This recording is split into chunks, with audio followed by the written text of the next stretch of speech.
Greetings, salutations, and other big words. My name's Ethan. My handle is Wrangler. Welcome to Frequency Studios.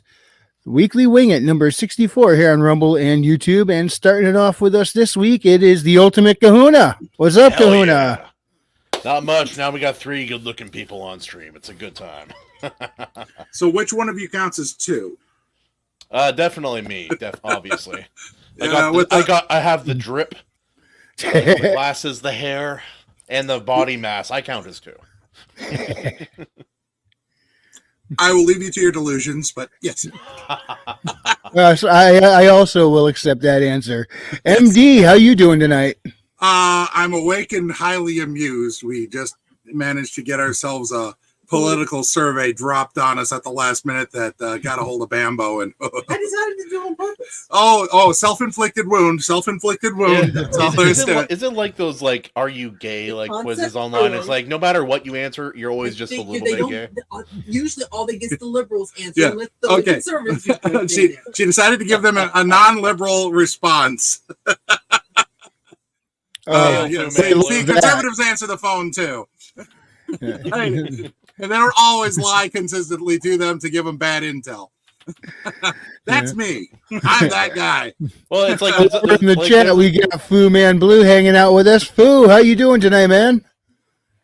Fu Man Blue. Hell yeah, brother. He may be joining me on Helldivers sometime here soon. Oh, sweet. Trying to set up a couple streams for that. I haven't tested it yet. I don't want to have a Richard situation where he starts, the stream crashes, but he decides to play with us anyway because he's a Chad.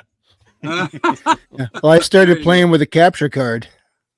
Ooh, sweet. So I decided to just record. I haven't played Metroid Dread and got to be around 10 months now. I'm like, why don't I just record a raw playthrough when I'm like, I'll just record myself knocking the rust off.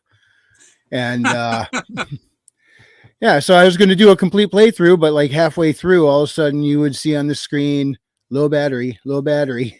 My Joy-Cons were running out. So I use OBS to do all my video work. So and then Power Director to assemble it.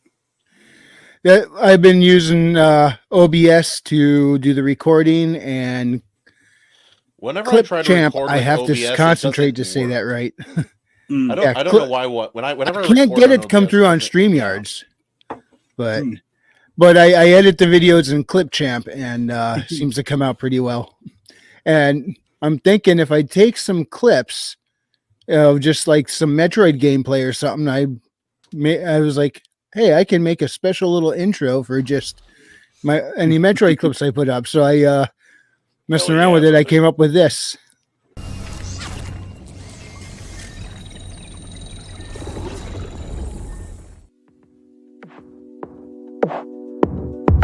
Oh man. Because I saw the teleportal blue and the intro blue was the same. I'm like, can I blend that?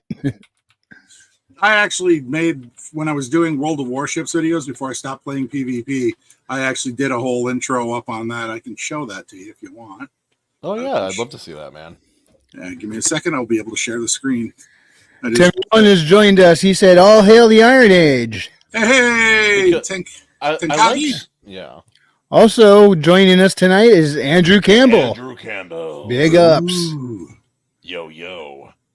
He's one of the contributors to Anvil magazine. He's ended up in there at least once at this point. Oh. He's working on writing a novel. Very cool. Was it once or twice, Andrew, that you were in IronAge magazine, Anvil? And by all means lie. I'm not going to double check your work. Heck, that means you can just blurt out 34 times. We're only on issue 3. Nope, 34 times. Okay. Trust the science. Trust the science, Wrangler. It says just issue 2. It's the new math. Oh yeah, math is racist, isn't that right? That's what I've been told recently. Yeah. I'm like, I'm not even very good at math, but I know that doesn't add up.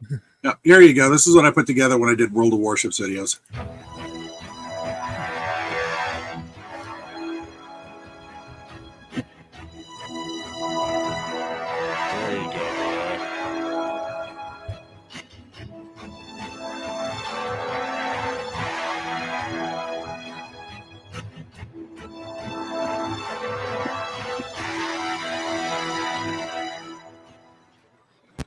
Whoop.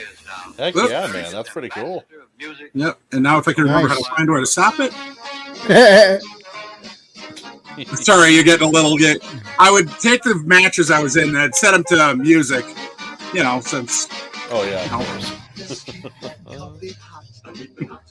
as you can tell, I like a lot of swing hop and mashup. Yeah. The very end of Oh, that I video, grew up dancing to that music, so it Oh, doesn't good Lord. bother me.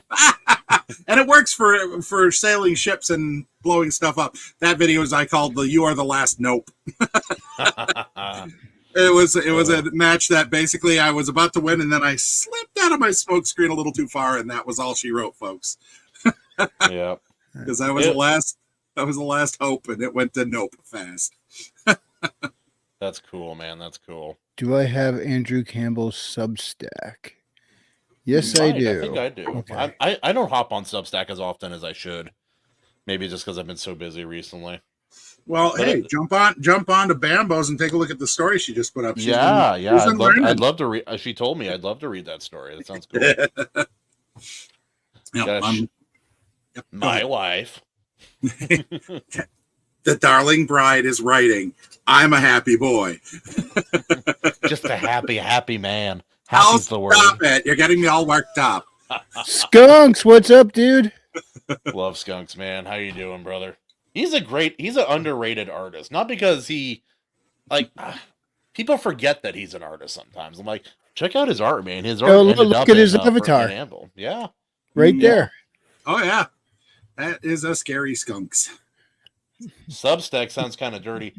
Tim, Maji's not here. She doesn't have to stack us. We're all in a line. No, anyway. However, Andrew Campbell is talking about a Substack. Well, there's the link right there. So you can go give that a visit if you'd like. Sweet. An excellent day. Substack. It's interesting how all of us seem to have our own way of working the technology for streaming and gaming and all that jazz too. Oh, I'm still just trying to figure out how it all works. I'm happy with the amount of editing that I was able to put together.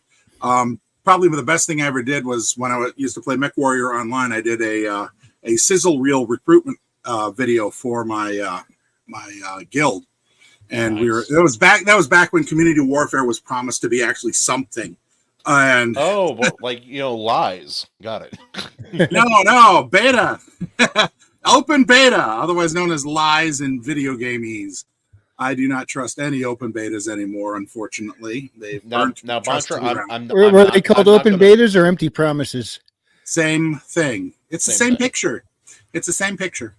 Now, Bontra, I'm not going to try to sell you on it anymore, but Helldivers 2, the live aspect of it is really, really good, dude. They've done nothing but under promise and over deliver so far. Well, which that's is a really plus. impressive. That is a plus. Like I said, for me, the big thing about Helldivers, it's got nothing to do with the game other than it looks like Starship Poopers meets Armor meets something Lovecraftian. It's Halo, Starship Troopers, Terminator 2, the whole thing, man. I very high process. And flux capacitor from Back to the Future. Oh dear Lord! I probably would get rather barfy in quick order. The best I can handle right now is Guild Wars 2 and MechWarrior 5 because the movement is slow enough and I can control it. Yeah, especially MechWarrior 5. I really appreciate the fact that big tanky robot turns slow. Pew, pew, pew. It's a big thing. It should move slow. It should. It's one of the problems they had with MWO, which was the Were fastest. they expecting the thing to maneuver like an Iron Man suit? I'm sick of the people that in MechWarrior Online, I got sick of the people acting like they should not maneuver like an F1 racer. It's like, come on. You're going that fast, but you're in a giant freaking stompy robot. It'll feel slow. Exactly. It moves only at 30. Yeah, take the Annihilator. It moves at only 32 kilometers per hour. Do not expect a freaking Dodge Hellcat. Yeah.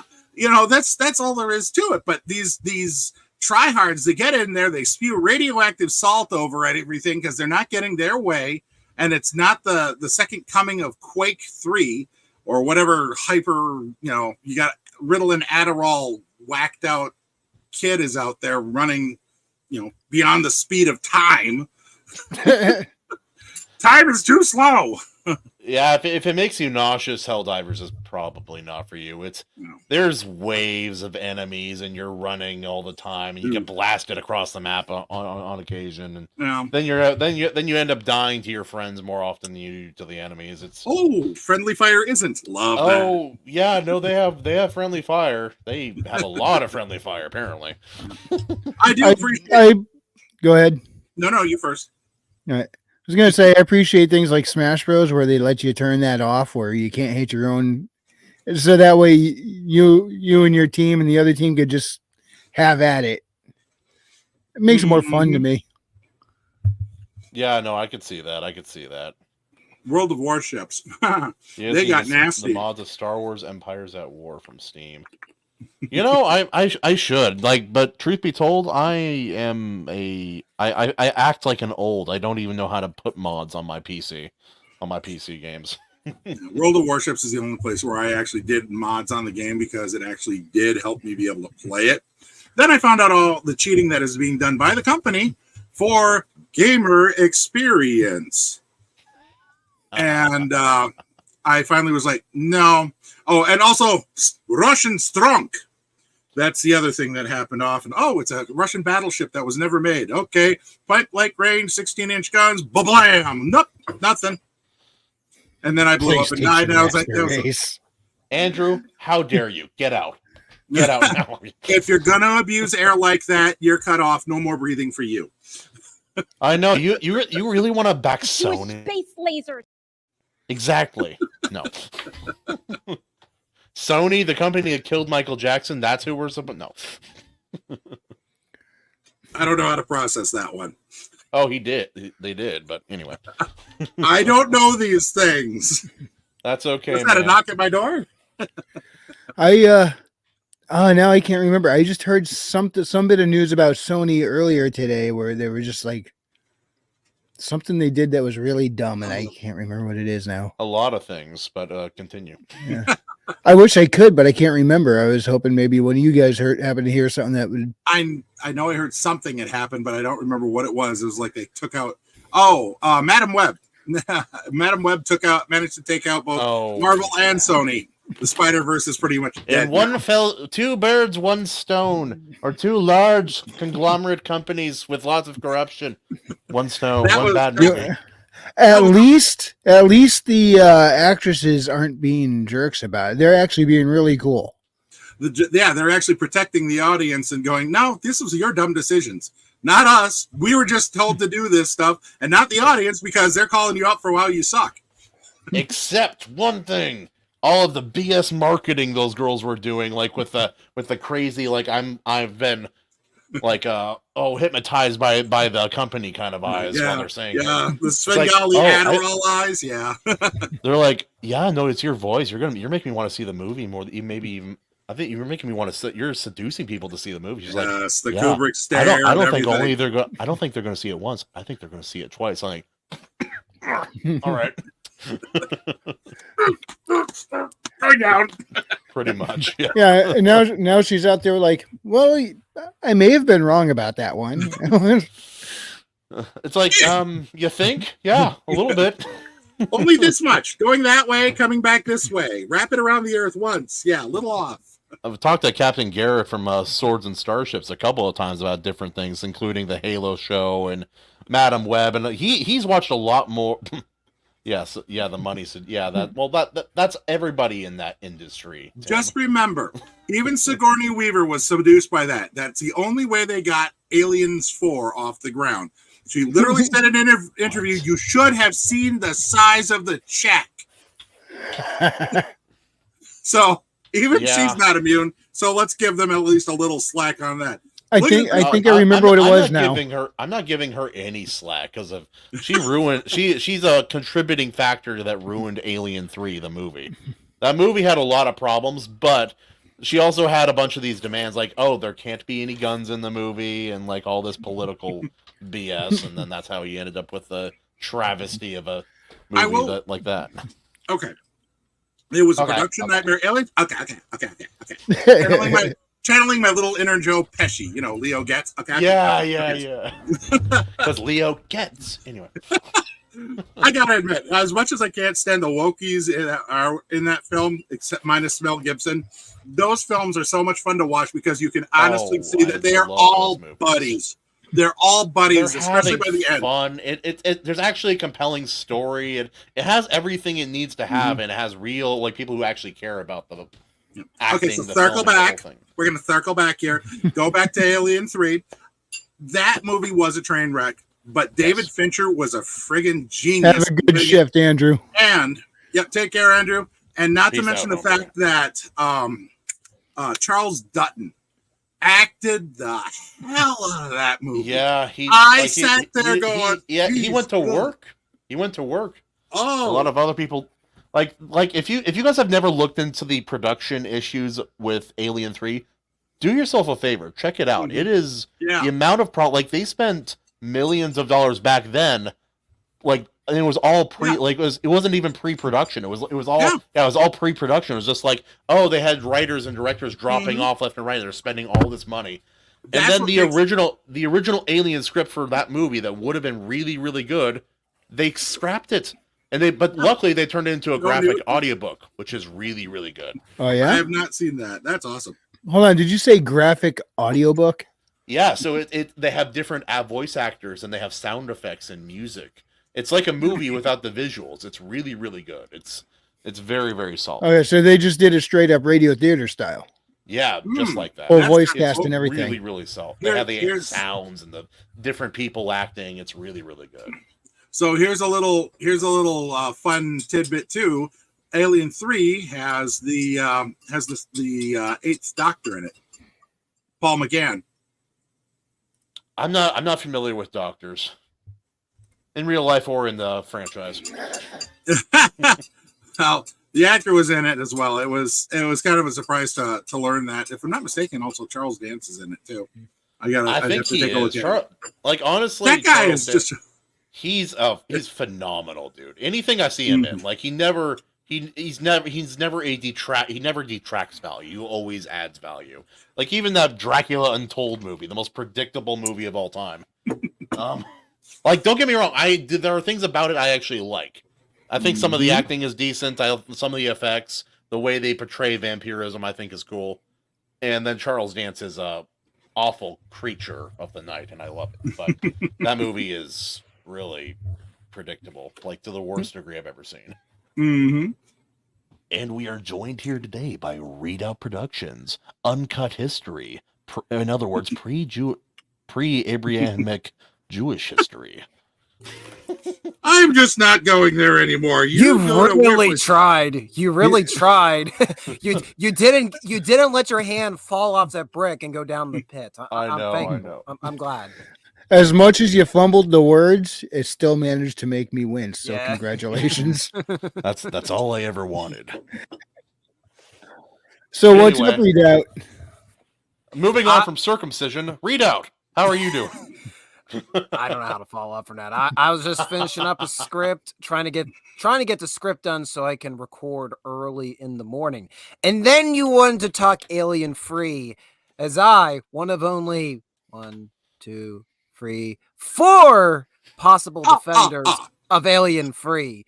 So let's be honest, we probably can count the number of people that semi-enjoyed a film on the back of my one hand. I can count them. There are things. Is that the one where she had to shave her head? Yeah. Yeah. Elliot Goldsmith also just did an awesome score for that thing too. Also, I think it's better than the next one. Its league's better. With the basketball and the weird human alien, there was some weird crap going on. Well, that was the one where they cloned her. Yeah. Hybrided her. I about lost it when I saw the final boss alien there. I was like, this is muy no bueno.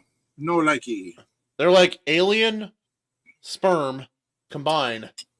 The end result was that monstrosity in that movie, dude. It was terrible. And man, so this one we actually called the Youches on purpose to come hunt these things. Yep. And the man we have to thank for that script, Joss Whedon. Yeah. Really? Yep. He's usually good with scripts. That's really weird. I wonder what. Maybe he was. Just, I don't know what right. That was good. Well played, sir. I don't want to know what that script looked like before Whedon got his hands on it. Yeah, if that's the Oh, best if you he can do was, if with he it. wasn't the OG, I'll forgive that a little bit. No. I don't think he was the only one. I think the script is a credit to him, but they were trying to shop for a fourth one for years. Well, immediately after the third one came out. If how they handled Alien 3 pre-production is any indication of what happened with the next one, they had like probably 5 or 6 writers, 2 or 3 directors, and then they dropped them all last. Joss Whedon is at his best when they let him write from scratch. Honestly, yeah. Now, I've had people tell me Resurrection was intended to always be a parody, but the studio wouldn't let them go full ham. That's what I've heard. That's okay. You heard. I've heard those. A lie is what you heard. I heard those people also lick door stops. What flavor? Tobacco light. But no, I can never enjoy. I think I've only ever seen Resurrection once. It was a long time ago. Nor do I have any intention ever of rewatching it.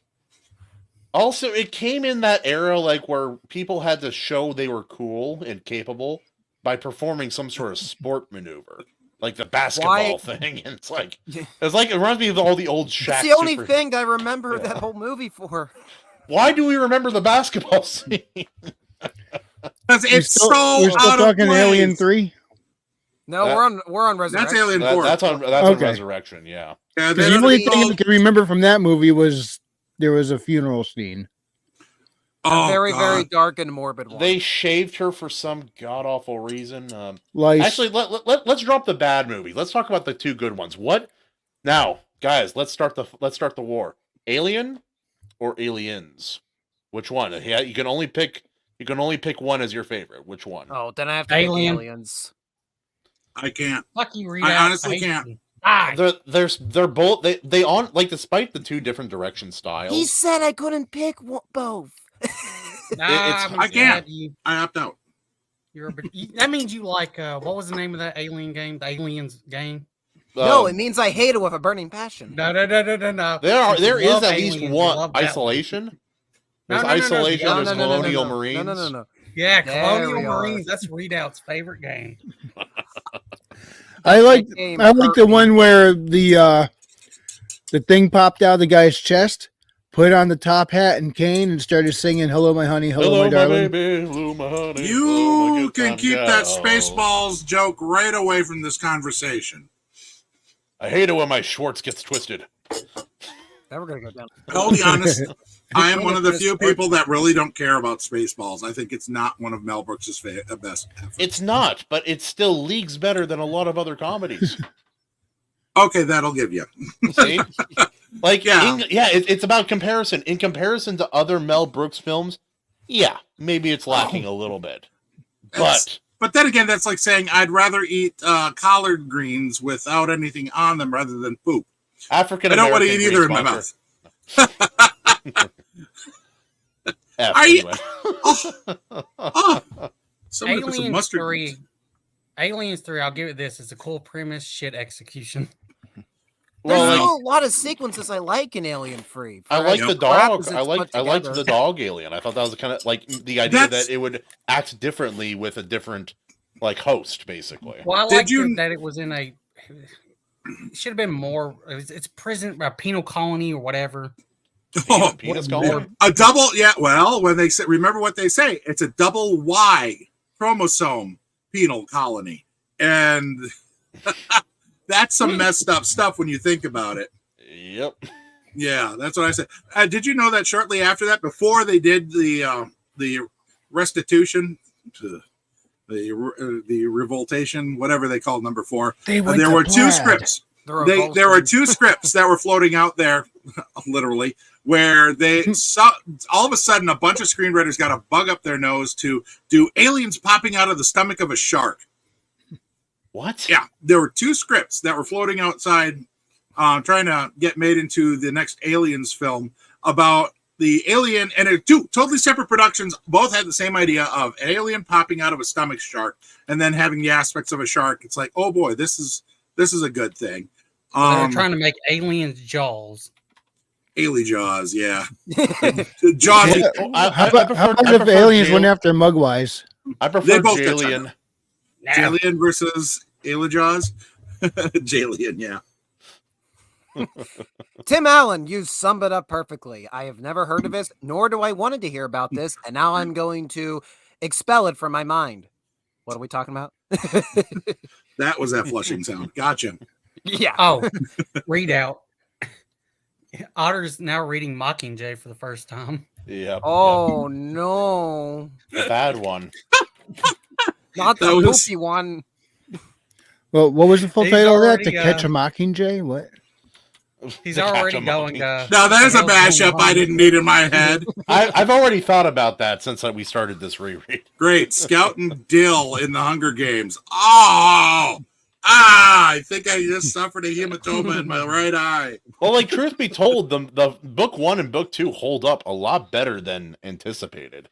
Honestly, I found myself actually enjoying parts. Yeah, of it. well, the floor is about to fall underneath your feet. We are plummeting. He's like, I'm only a quarter of the way through, and I have questions. I'm like, you won't get any good answers. There are no answers. The No, there answers are you no have will answers. make you want to sue. Why ask know. I've never questions you read. know you don't want the answers to? I'm trying Don't to worry, save my Drinking. rage for the actual discussion, but there's one of my most frustrating things in any book of all time happens in that freaking book, dude. I'll admit, I enjoy the movies to a certain extent, Is but it the I don't closet really care sequence? about. What was it? Was it one of your Hunger Games streams that was kind of just going in, and then you all started talking about Harry Potter and it picked right up? That was catching Yeah. fire. Yeah. Oh, catching fire. Yeah. Catching Yeah, on these- fire? Yeah, because Yeah. these two in the upper right got into a big bloodbath over Harry Oh. Potter. Yeah, Billy Bob and I have was a brutal. fundamental disagreement. He is wrong, and he insists on being wrong, and I'm no sheep. I'm not going to. No, no. Well. Here's the thing. I'm comfortable with both no. of you being wrong. I don't care for Harry Potter, so Listen, Boncher, that's okay. You're also allowed to be wrong. We're all it's America. We have the freedom to be incorrect. Christian, you just can't handle that you were wrong on that. Dude, you are so dead wrong. I swear to This- God, welcome to the you're wrong debates.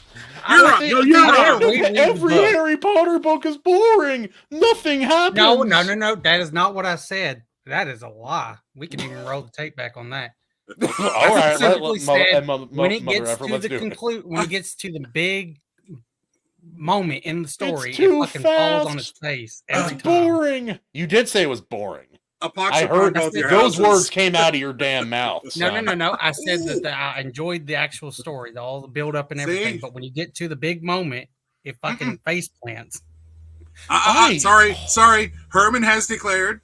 The hedge has declared. Billy Bob Sack is wrong. Hashtag. Yes! It's now official. Wait. Suck it! If I'm wrong, Herman, Nope. when I The, said your the, book the was hedge great, has spoken. the best. I mean, Oh, anyway. I'm deferring to the wisdom of many centuries of age. Boncher, just from a writing standpoint, I think the falling action after the climax of the Harry Potter books is predictable but interesting. I think they did a great job. Again, you haven't read them, it sounds like, so. I have not read any. I have read one paragraph of anything written by J.K. Rowling and went. I did not like her style, and I definitely don't like What her are we subject. doing? It's not for We're everyone. talking about man. Harry Potter. Oh boy, talking about Harry Potter. Yeah, Billy just lost a war, and I'll take that You know white what? flag of surrender, Billy. I'm gonna make sure I take a picture of every one of the parts I'm gonna show you. I'm gonna post it up there and be like, "Oh no, people read it." I realize No. all this build up and it's done in 2 paragraphs. Okay. He killed Okay, the let's snake talk at the about end of his something- bo- Okay, go ahead. Let's talk about something that's actually relevant. How about that Sweet Baby scandal? Oh, dude, This I will was be just my talking third about time that. on a stream talking about it, but I'm happy to do it. Well. Have you ever heard such condescending BS in your entire life? Not in Yes. a while. It's called the mainstream news. Kahuna, give me a minute. Let me say hi first. Hi everybody. How's everyone Hi. doing tonight? Hi. Hi. Hi. Wrangler, I'm talking to you. How are you doing tonight? Hello, I'm doing good. I was reading through the chat. Okay. You fool! You fool! You've fallen for one of the greatest blunders of mankind. You're supposed to Again. Reading through the You're chat. are supposed to say. Oh, Tim Allen. how I you wish we doing? had Otter on here because it piss you Oh, off I real wish. quick. Oh, I bet I That's want him later here this too. week. No, next week actually. I want him here too. Want to know why? I had a session with Anthony Rondinelli last night. D&D 5. Rondinelli. It was awesome. To cut it short, I played a half elf, went into a keep, fought a cult, rescued a maiden, one of the cult leaders What's as a this got to do companion. with Sweet Baby? He's derailing the conversation right away. That's all. Okay, Tim Allen. Going after This is my friends opinion on because Sweet it's Baby. fun. They're not the root problem. They're just a symptom of it. Yeah, they are opportunists, is what they are. I'll go Pretty a step much. farther. I got a hotter take than that. My hot take is that they are a bit of organized crime that should be charged under racketeering, extortion, and protection. And there are funders with the venture capital groups that are actually supporting them all, like BlackRock and many others, should be charged with possible money laundering. I would love to see, okay, if Mac Warner, the AG of West Virginia, is out there listening by some freak of nature, please file charges under organized crime after these and RICO their asses. Please, for the love of God. He's one AG that would do it. I love how you think. Rico is, but it sounds like it'd be painful in the ass. We love to see it. Patrick Morrissey's the AG. Oh, I'm sorry, I've been corrected. Patrick Morrissey. Leave it to the native West Virginian. Thank you, honey. Yes, Eric. I love how you say these things like they're going to happen, but you know that's not going to happen anytime. Oh, soon. don't be a black pill, Stormcrow. Black Bills can leave. Bye-bye. No, Well, I'm not going don't anywhere. leave, but yeah, just be a little. This is gonna sound wrong. Be a little whiter, Stormcrow. That's impossible. I'm Puerto Rican. Fuck you. The Islanders No, are going to start a war again. Well, anyway, back to Sweet Baby. This is So they've been- Thank God. We got Gamergate the sequel. I've been waiting for it for years, and now we're here again.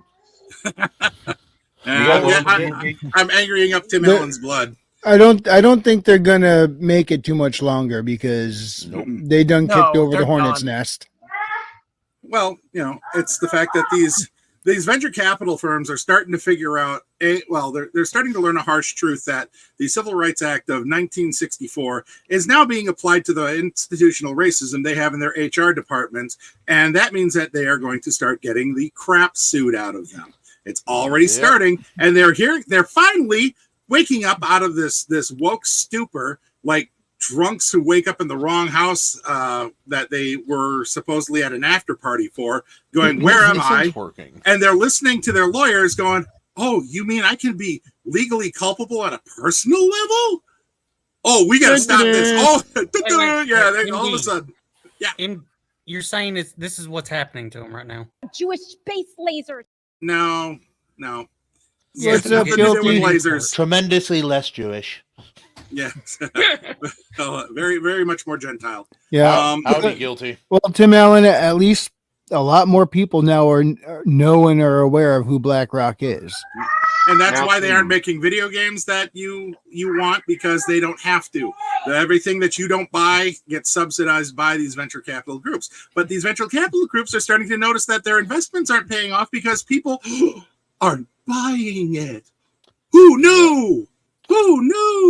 Also, that what was the Soska sisters recently, and they're talking about how even in like the movie and Hollywood circles, are like they're finally figuring out, hey, woke is not a compliment. It's not a good thing anymore. It's a bad reference at this point. It's the modern Jan Keys.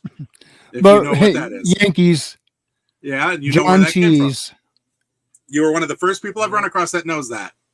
I just know weird oddball crap. I have no idea what was just communicated. I'm very lost, but that's fine. So something to do with was it the Dutch? Okay, yeah. Or So when New Amsterdam changed hands over to the English and they renamed the city New York, there was still a heavy contingent of Dutch in the city, and the New English would always start insulting them. That's why you get Dutch Nightingales, Dutch Courage, Dutch Treat. They're all the opposite of what it is. And one of the things that pissed off the Dutch the most very much like cancel pigs today, pissing off the wokies, was the nickname John Cheese, because they go by the name Jan, a lot of name Jan, and they ate a lot of cheese. This pissed off so much, they turned the insult around and started calling the English John Cheese, but in their language, it was Jan Keys. And it became so well known that Yankees. Oh. So that's the history. Oh, that's really weird. Yep. It's weird how It's that an insult Surprises flipping me around. was Readout didn't pop up on that one and answer the question. I'm a little shocked too, but he might be bobbing his head around like he's a bobblehead on the hood of said a. yeah, so yeah. Oh, okay. Also, Tim Allen, you say you have Wheel of Time on the mind with the modern loader. I'm reading it Wheel of Time for the first time right now. I'm just about finished with the Dragon Reborn. I'm enjoying it. It has some problems, but overall it's some solid epic fantasy, even with its problems. I have a friend that I think is getting ready to start to Ludovico me over the whole thing. You know, strap me to a chair and keep my eyelids pried open while he flips the pages, occasionally watering them until I finish reading it. The pages are your eyeballs. You are being programmed. Yes. The problem is there is better like-minded fantasy out there. If you're wanting that long epic series kind of fantasy, honestly, Stormlight by Brandon Sanderson, it slaps Wheel of Time. It gives them the chair. It's not even close. From the top row. I am enjoying Wheel of Time. There's some really cool ideas in here, including one that pissed me off in this book specifically. It's like there's a sword, there's this magical sword that only the hero can grab. It's like, okay, seen this before. And then there's this castle called the Stone, because it was made out of solid rock through magic. And then later you find out that this sword is in the Sword in the Stone. Like, mother effer! I can't believe I missed that, man. Well, look, Christian. Let's pause for a minute there. You do have a book series called The Sun Eater. So Sun Eater is great. I love Sun Eater. Hail animation overload. Animation overload. I'm gonna say this right now and be the hot take guy. Sun Eater is way better than Dune. There, I said it. Don't care. That's not a hot take. I think Sun Eater is better than Dune. It's different. It's very different, even in that style of sci-fi. Has anyone else read the Sun Eater series at all? It's Never heard of it. No, they're all uncultured dweebs. We're the true. I'm too busy writing. He's busy They're busy actually writing books, except for Readout and Billy Bob. I mean, Readout, he's doing his history thing. Billy Bob is working the streets, in his gremlin form, and that's what we're doing, man. Okay. Wow, nothing. After the devastating Harry Potter loss, Billy has nothing to say. Weird. Just don't get them wet after midnight, please. That's fair. That's fair. That's Otto's job. That's Otto's job. Yeah, he's all wet, but it's not water. What is it anyway? It was a spooky ghost. And I swear, it came in here and slimed me. Kind of like that one did to Ray Stantz in the first Ghostbusters movie. I bet. Slime. No. For a fact that's not what I'm doing. Is anyone curious about the new Ghostbusters movie that's coming Having out? An ectogasm? Oh, hell yeah. I will be there day one. That happens also. Yeah. Ever since 2016, I've kind of nice, Tim Allen. I've heard some of the other newer films are good, but I just haven't checked them out. Afterlife would be. I will say this: Afterlife. The only reason it is a close second to the original film is it needs the original film to exist for it to be there. That movie was the sequel all Ghostbusters fans deserved, especially after Ghostbusters 2. And it literally takes a 5-second bit to write 2016 out. Oh my God, you're missing out. 2016 doesn't exist. Yeah, you got to see the original 1 and 2. I mean, 2 is less, but they do a great job talking about it in the in Afterlife. I am interested in Frozen Empire, though I do have a bit of cringe going on with it because I fear the story is going to be a little weaker. But at the same time, you get all the original cast. They mix in a lot more, it looks like, with the new cast, and they bring back Walter Peck. And I want that guy to get a redemption arc for William Atherton's sake alone. Sorry, I saw Ghostbusters in '84 when it came out that weekend. I was at the premiere night. Only a decade before I was born. Anyway. What's your excuse? Oh, that is an excuse. He's Vigo. Vigo. It's Vigo. Wait, was the original Karate Kid also 84? What was going on in 84? A lot of stuff. So much good. That's what 83 to 85 was some of the best years of entertainment ever. I agree, honestly. Musically, with movies, the whole thing, man. You ever hear of the channel Professor of Rock? They occasionally will do the do a comparative top 10 from this week, this year, and then to this year, and you're like, yeah, you done suck this year compared to what it was in the 80s. You done suck. Like every single one of them is just my favorite band, like type genre of music is metal and hair metal and heavy metal. And so the 80s, like that's it, man. That's where it was at, honestly. In regards to those albums. Yeah, unfortunately, I went the other way when I was in the 80s. You were RMCA? Huh? What was that? You were jamming out to the Village People with YMCA? No, Art of Noise, Tangerine Dream, Thomas Dolby. I'm not kidding. I did not own music with I didn't own music with much guitars in at all.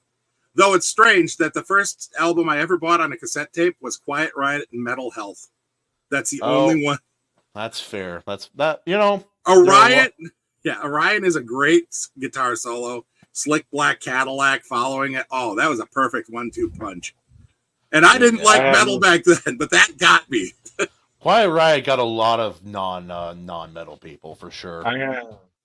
For reasons beyond control. I have no comment. Neither of my parents were born in any of these years, so I can't really give an opinion on it. Yeah, but you've seen movies older than yourself, I assume. So like you've surely heard music that was thrash. I don't like thrash, Tim. I'm really it's like speed metal, but without the precision, honestly, with thrash. Sorry, bro. I didn't appreciate Metallica, for instance. I didn't appreciate Metallica until I was in my 30s, so I jam out in the mosh pits to Weird Al.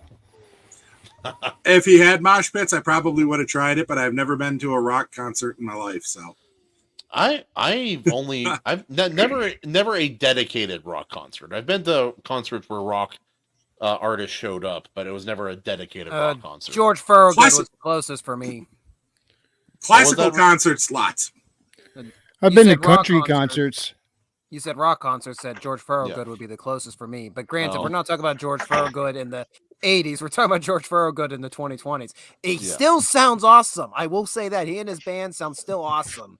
Oh, you want to talk another 80s artist that came back and is even better than when he was in the 80s? Gary Newman, of all people. Yeah. He went from doing new wave techno, early proto techno, with Cars and whatnot, and all of a sudden he comes back and he's like the rebirth. He's like the love child of 9 Inch Nails and Depeche Mode. Please say Depeche Mode like that every time. What? Depeche Mode? Not Depeche Mode. Depeche Mode. Depeche Mode. That's whichever. what I've always heard, man. Violator is my favorite album of theirs of all time. That is awesome. Hey, I do like some of the early, like when metal started experimenting with like synth and like computer generated stuff. It's not all good, but some of that early stuff, like I'm thinking of the beginnings of new metal. Yeah. Enjoy the Silence will always hold a special place for me. Enjoy the silence. I just dropped a link in the chat to a YouTube. That's going to be Berserk over on Billy Bobsack's channel. Go give Billy Bobsack a subscribe. Yep, he's covering wait, is it Deluxe Volume 2 or is it Deluxe Volume 3? Deluxe Volume 2. You got Deluxe Volume 3. I know. Boy, dude. You know what, Christian? you're getting off really easy with what you're having to cover on your channel until Deluxe Volume 6 and 9. And then I'm royally. yeah, we're I'm gonna have to figure. I wonder if I could censor Berserk in some way. Maybe You just can't do it. Why mute is it not everybody. I sharing? think that's the only way. Blur the screen and mute everybody. Like Oh, that. Christian, It'll just be Christian. Kahuna the whole night. Kahuna, listen to me. Listen to me. I have a perfect way for you to censor those volumes. That Oh, dear. picture of you going woo, or yeah, you got. Just put that on the pages where you can't show it on In YouTube. certain select areas of the human anatomy, I assume. Yes. Oh yes, Ah. absolutely. It wouldn't be. There we go. Oh yeah, there's that cover. There's that little. There's the picture. Behold this hilarious thumbnail, which I did not give them the right to put me on, but I'm not complaining because it's so hilarious and it's awesome. I wish I still had some of the AI altered versions of this because it was wrong. Dude. I think it's still in the chat. It might be, dude. Those were wrong. Those were unholy. What the AI did to those. Cursed images. They're not going to see the light of day. We do not need to curse everybody. No. You say Look that at like Otter that's there in the background, like the abominable Rita- freaking snowman. Also, I'll point out this is the picture Readout sent for me to use. I did not send that image. Nobody. Yes, you did. Yes, you did. Because I had everyone send their profile. Yeah, pics. remember everybody sent me their picture for me to put into the I thumbnail. sent you my logo. I didn't send you my face. I might just be misremembering. If I did just take a screenshot of something, then I did you dirty, my friend. I'm sorry. No, Look that's at fair. Kahuna look no, like you did him Squiggy from dirty. Laverne and Shirley.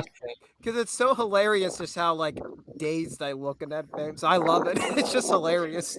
The ones that blend in the best are Otter, Stormcrow, and then me. Obviously, guys, I had to be guts. Not in my control. I'm a victim of this as well. It's scary Of course, I would. Listen, the two Otter's best looming ones over the horizon are like Attack on yeah. Titan. It's scary that Otter and Crow just fit perfectly into this, especially Crow. Yeah, Crow. Scary. Like no matter what filter we used, Crow, your guy was always good every single time. What's Thank up, you. James Esparza? Hey, James, everybody. On a scale of Hi, 1 to Jay. 10, how cursed is this image? What is this image? How How cursed. cursed? That's not that cursed. I've seen way worse. If James, we might have to show you some of the AI edited versions of There's these. worse. Well, I'm We sure It was one's just like an AI filter. It was bad. Yeah, Very, this very looks bad. just like a simple, slap your head on it. That's exactly what this was. I did adjust Yeah. the lighting a little bit by hand, but not a ton. Nice. Well, we were discussing real quick that Kahuna needed to censor a bunch of images from Berserk because Miura There's was only like really- 2 parts that you really have to censor, Christian. And we're not going to And- show every panel anyway, so No, we're I not can just, showing every I- panel. But there I is know. some of them that are going to have to be censored because we're kind of have to show them because what we're talking about. Yeah, Primarily. What's up like a with total this? Christian. Like a total Christian. Just use your face. Use your beautiful face to cover up those parts, and we'll be good. Please, yeah. please, Oh God. please. God, no! Why? You really want to know why? Yeah. Because Yeah, I wanna know. Melon sent me the link.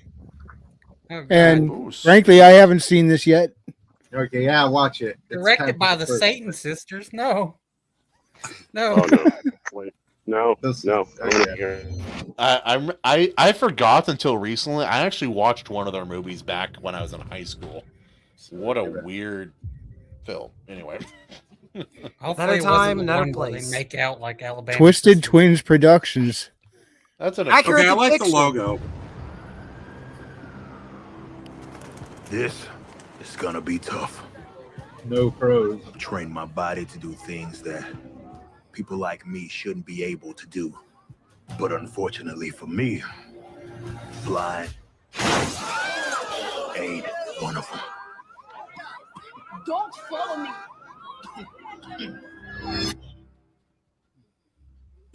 Biologist and archaeologist who we feel is going to be an undeniable asset here at Projexus. what is going on with his hair? Won't you please join me in welcoming... I think you need to put your hat back on, buddy. Dr. Sally Rodette. Double victory He roll. looks like Ace Ventura. Like double white It double. looks like me when I wake up. Misses with the do. Or die. Rewind that. You got to hear that lovely line delivery. Yeah. Pause it. What kind of accent was that? It is the truest law of the earth. Verily, few things have the ability to survive the test of time. Why is she Russian? She sounds like my Russian impression. Will be the triumphant echoes from your They said I didn't have to take off my clothes for this. The black chick's fucking hair. Thanks for the heads up. I was here. I lived. You know, this I really am does still look like a here. CW show. Among you. It's not a compliment. Oh, that's not good. And no. Oh. That was Sweet dreams, children. Jewish space laser.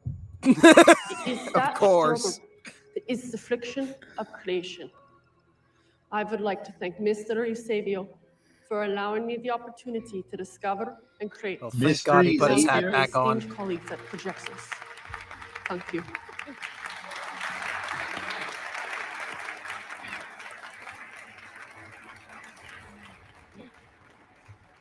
That's a really long handshake.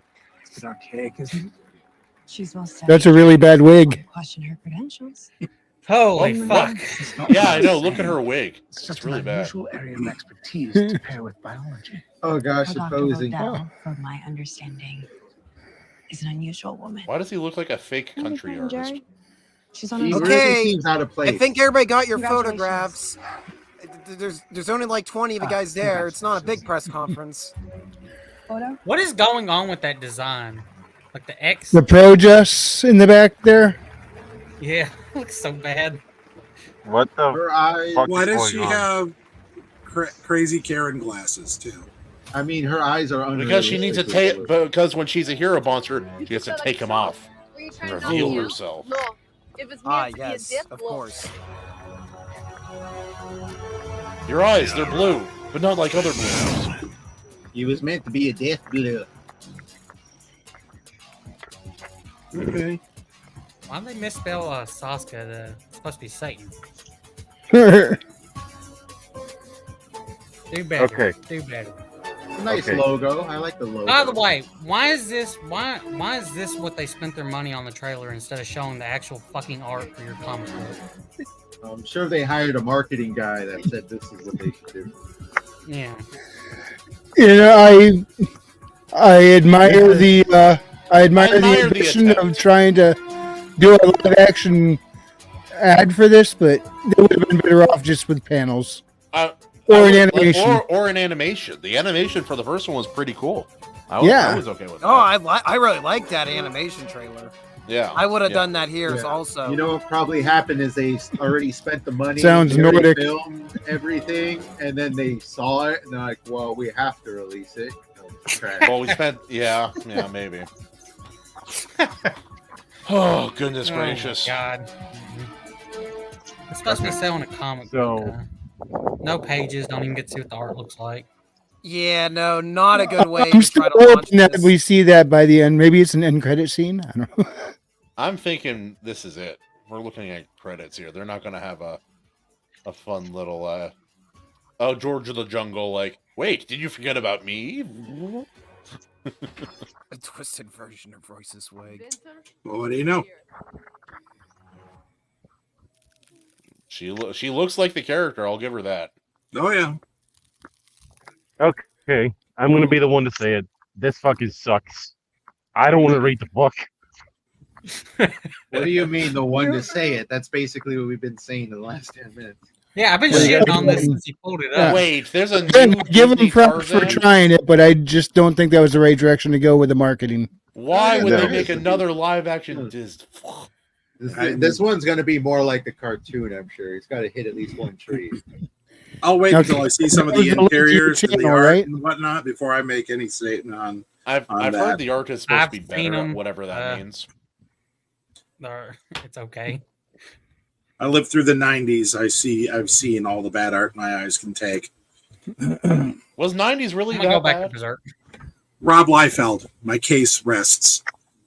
I'll have to. Yeah, I know the name. I'll have to look up what you're talking Christian, about. no, we've showed you before. You know it's the very Oh. like the very famous Captain America one. Oh, that one is bad. Yeah. Yeah, and that's considered one of his better things. But look, I mean, look. To be fair, Rob Liefeld is not the artist for Preacher from Garth Ennis. he I don't know wasn't if the you guys artist ever of read the that book. past either. No, I know that, but compared to that artist, I fucking hate that art. I've always hated that art. You know, I can tolerate Rob Liefeld. I cannot tolerate what's his face from Preacher? I forgot. Like Preacher. What? I don't know. What? Oh, Look it okay. up. We don't. Preacher. We I don't just know dropped either. 2 links in the chat. First one goes to Kahuna's channel. Second one goes to Billy Bobsack's channel. Yes. Oh, sweet. Subscribe and be notified when we get together and get disturbed by Berserk. Oh God! And here's the thing: it sucks for me because this stream is going to open up dark and it's going to end kind of dark as well. The very first video on your channel, Billy. So yeah, well, good luck. Yes. Hello, darkness, my old Actually, this Thursday I'm going to be doing the next episode of IronAge Legends, and this time I'm going to have a Mr. Herman P. Hunter talking about Sweet hedgeness, we'll be talking. hedgeness evergreen. Now I need to decide which book of his I need to do a sample reading of, whether it's the Wizard's Stone or the Revenants. I love the I Revenants. could suggest Revenant because I actually read that one. I haven't read Wizard's Stone yet.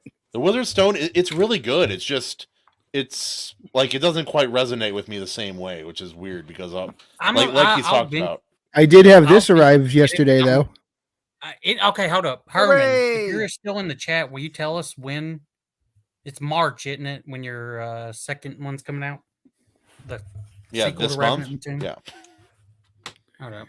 Tim Allen, you just subbed to Billy Bobsack. What are you going to do next? I'm going to Disney World. Oh, wait, not today. Not these days, no. Thank you. You, of course, because you're based, Tim. Of course, you have been a sub to me. No. It's fantastic, man. Let me find.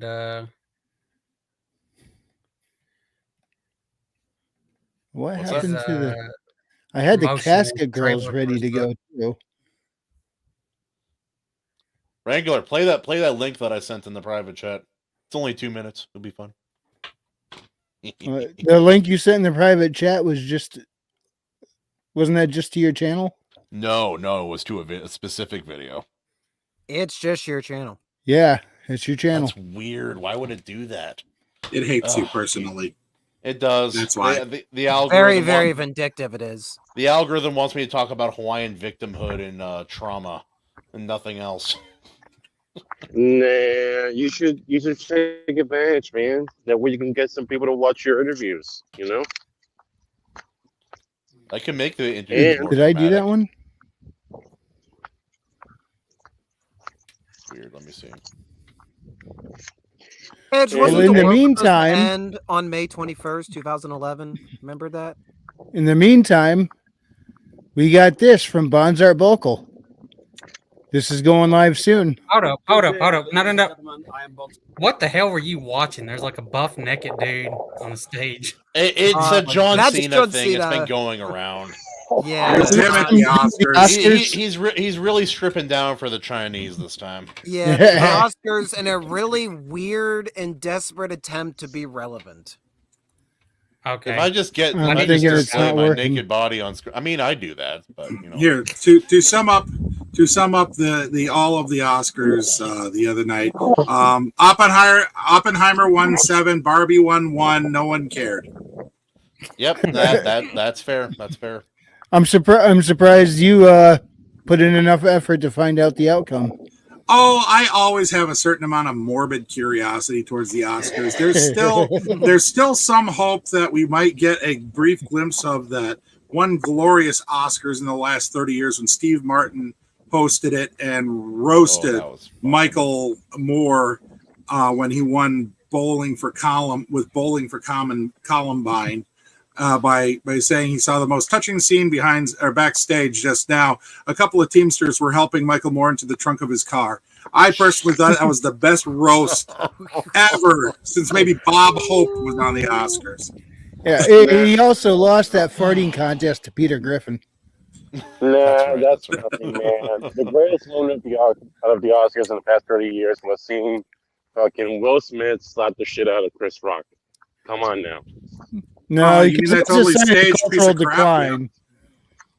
I love all the memes. I do. It's so weird that happened, but also the memes that came from it were provided decent entertainment for about a week and a half. That they did. All right, let's check out the Casket Girls. Good day, ladies and gentlemen. I am Bunter Bokal, creator of the Association of Ishtar, a series set in a universe of steampunk and cosmic mystery, and probably one of the most extensive universes in the genre to date. I want to invite you to help us expand the military and technological aspects of our setting in a new novelette, The Casket Girls, a supplementary series about a 19th century where anomalies called rifts are opening up all over the world. Most of these are harmless portals, but some are gateways to alien creatures called weird beasts.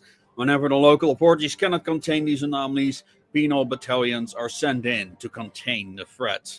Marie Pelican is one of the Casket Girls, piloting an automaton called Pepite to get her sentence suspended. However, during a combat operation, she has to change her ambitions. We don't just offer books, but also STL files for your printing pleasure, like this steampunk mecha and many, many more. Creating this series is truly an adventure for me. So far, all the funds have gone to the many artists who helped me bring this world to life, and I hope you'll help us keep making content for this unique series. For example, we are making a YouTube series called The World of Atlas, an alternate history series explaining all the complications of this world. And we're also working on an RPG, which we hope to publish by the end of the year.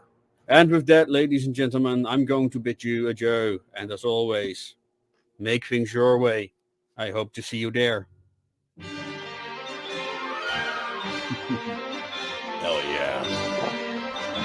I'm glad to see all the stuff he's doing. Yeah, he's really putting in the work for it, man.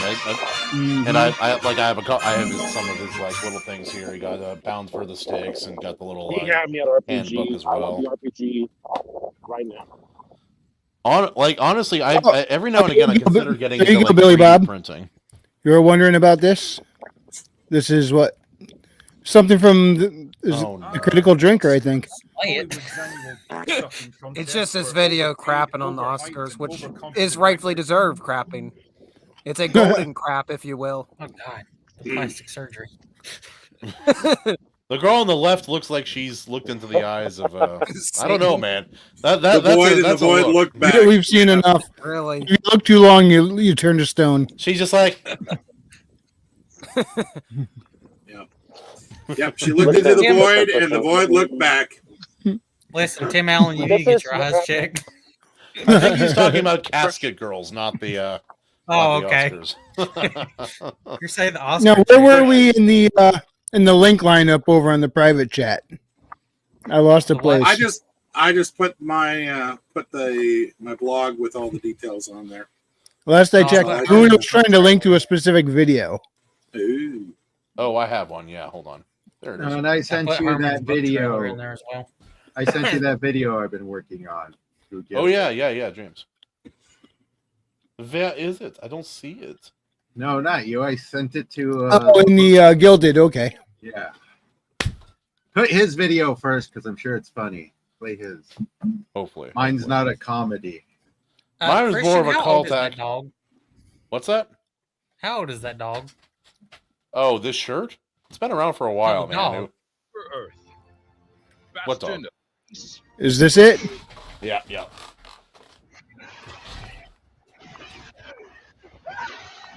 Oh no, it's not gonna work. Oh yes. For 100 years, our colonists have toiled happily to enshrine the unquestionable rule of freedom.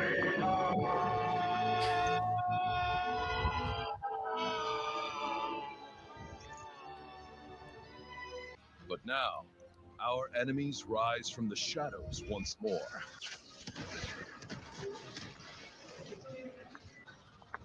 The tyrannical terminids spread unfettered across the galaxy. The socialist automatons terrorize innocent families. Babes are torn from their mothers. Voters. I love the marketing for this damn game, dude. In this time of need, Super Earth once again calls upon her mightiest, bravest, most obedient heroes. The Helldivers. No cost is too high. No sacrifice is too great. You are democracy's most elite, least hesitant defenders. Run away! Oh, Stim, maybe I can get the heck out of here. I'll be safe. Ah! No! Run! No! Look, Will be contained. That's your basic The play automatons experience anytime you play. You will grind our enemies into oblivion. For freedom.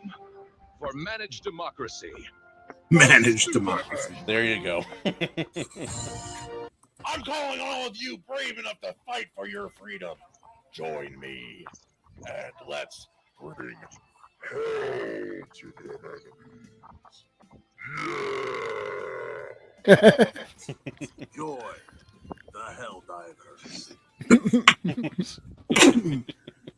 Well, Christian, I'm gonna be that guy and say that democracy is fucking cringe and all hair the Imperial Man. It's not real democracy, but Mystery, you gotta listen. Quiet. Oh, something happened with our communications. Must have been more of that managed democracy, you know. Yep. That darn managed democracy. Censored Gets it for your again. protection.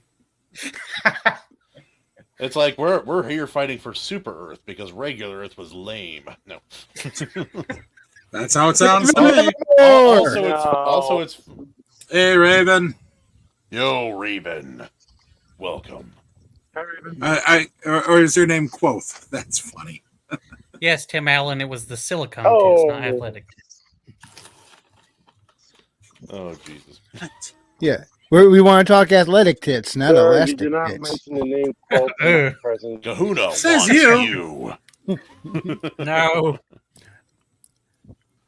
Oh no. Yeah, that was Elastigirl's OnlyFans page, Elastigirls. No. Yeah, Christian, if that game would come on Xbox, I'd get it. People have been joking about it, man. Like, I would never play it on PlayStation because I'm not Japanese. But I am very happy I get to play it on PC, man. It's a lot of fun. If Dude, I had a gaming PC, I would have like picked it up. F it, like you guys. Oh, I should ask this then. Is it Steam only? No, it shouldn't no. be Steam only. No, Okay. it's not Steam. I know you could probably play the first one if you don't have a gaming PC because it's a top-down shooter. Yeah, it's top down. It's a little bit different. Yeah, it's got a lot of the similar mechanics, a lot of similar enemies, top-down, but it's all the same humor. Yeah, but all like the deceptive kind of like politics and. I think the BS. only difference is, of course, the first game has a couple more factions, correct? Well, so far, but it looks like some of them are coming back. McCoffin and they're the going to add them Hero back playing it later, right but now. I'm just saying, like the first one, you automatically start off with all the factions already. I've only played like 3 or 4 sessions, but I already have 5 sessions, but I've already played almost 25 hours into this game. It's freaking addictive, dude. I know they're like adding the tanks and shit and all the other stuff. Oh, as well. yeah, they already added the mech. Oh yeah, Boncher, they added mech suits. Oh no! What? Here's the thing, Boncher. They added the mech suits, but they're like paper mache mech suits. No, they just sometimes glitch. Sometimes they'll land and then something goes wrong. And if you shoot something too close to yourself with rockets, apparently that will blow you up too. But you know, backblast. Well, one day, if you stay alive long enough, you can upgrade it to beyond cardboard. Well, it's not. They're pretty invulnerable. So like, and they have so much firepower, they'll take out a Bile Titan. Like any of the bigger like bad enemies, they'll just blast. It's about they eventually run out of ammunition, and that's when you basically are like, oh well, I'm in a walking tin can here. I'm going to hop out. But that's why you need an energy-based mech. Animation greatest thing Overload about says that game- Starship Kahunas. The greatest thing about that game I'm is doing my the, part. friendly fire that's always on. Oh To the yeah, point where your dude. Like drones can fucking people, blow you like up. you. I have died many times to like airstrike.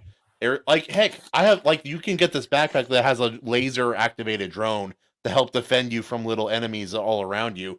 But if you aren't careful, that thing will kill you. Like you'll get in the way of the blast and like just melt the back of your neck. Jewish space lasers. Where's the button?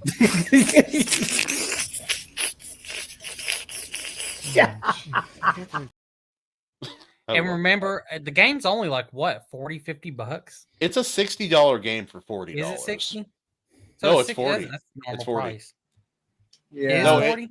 it They- is 40. I I'm like saying that it's company. They've always kind of put the price just slightly under, market standard.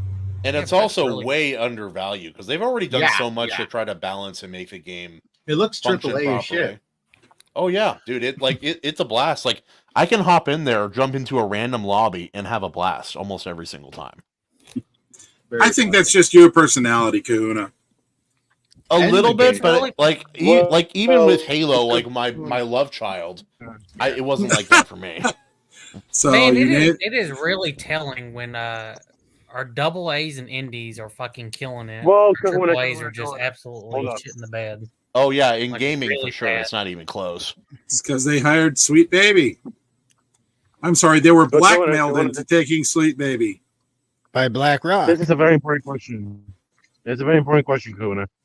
Does those See. lobbies contain the good old fashioned early 2000s gamer words that I love and enjoy? It depends. Some people do. It's like there's this Irish guy who says the F word a lot, and because he's Irish, he sounds fuck like the whole time. He's a blast. Oh, perfect. Then maybe I can buy the game. No, I played. I went on. I was doing a test stream to test if my voice could actually do it. I was talking as Trump for 2 or 3 games in a row just to see if I could manage it. Turns out, yes, I can. I have a few other voices. We're going to wait for your parody memes then. Oh, all right, boys, we're going in. We're going to kill some bugs. Big bad bugs, the worst there ever were. These are animals crossing into our borders. I will admit there is a video out there somewhere in the internets of me imitating Marvin Martian while playing MechWarrior Online. Oh, For video I did, I dubbed in Marvin the Martian's voice over a Yautja. What's a Yautja? The Predator. The Predator. You know, Arnie fought one. Predator. Oh, sorry, I didn't realize they actually had a name because they were Yeah. monsters. Yeah. The species name is Yautja. Anyways, Youch. today Eric July released his lovely advertisement, and I'm going to release this lovely advertisement. Y'all get to be some of the first to watch it. Huge bugs. It's a lyrical trailer for my world there. Okay. All right, here we go. Shadows dare not tread, a world without end, where the brave souls are led. 3 kingdoms rise united by fate, doomed altar Wicklow, they stand at the gate. World without end in the grasp of the light. Doomed altar Wicklow unite and fight a realm besieged by the forces of night. Together they stand in the lands of light where the brave hearts unite. Against the shadows they'll stand and fight. In unity they rise, the spirits ignite. For a world without end, in the lands of light. The ancient and wise will the gift of understanding. Their spirits ablaze the light, commanded will in the radiant glow. A mystical blow against the approaching darkness. Strength will grow. With no masters of tech in cities high. Amidst steel and circuits reaching for the sky. In sprawling cityscapes where progress tries, they harness power as their ambition derives. Total warriors pressed by the beast's blade. Each a force worth more than a name. Bound to the creed, strength untold, awaiting the birth of a ruler foretold. Endless world embraced by the line, the total with no trying to fight. Against the shadows, relentless and time, we stand as one in the lands of life.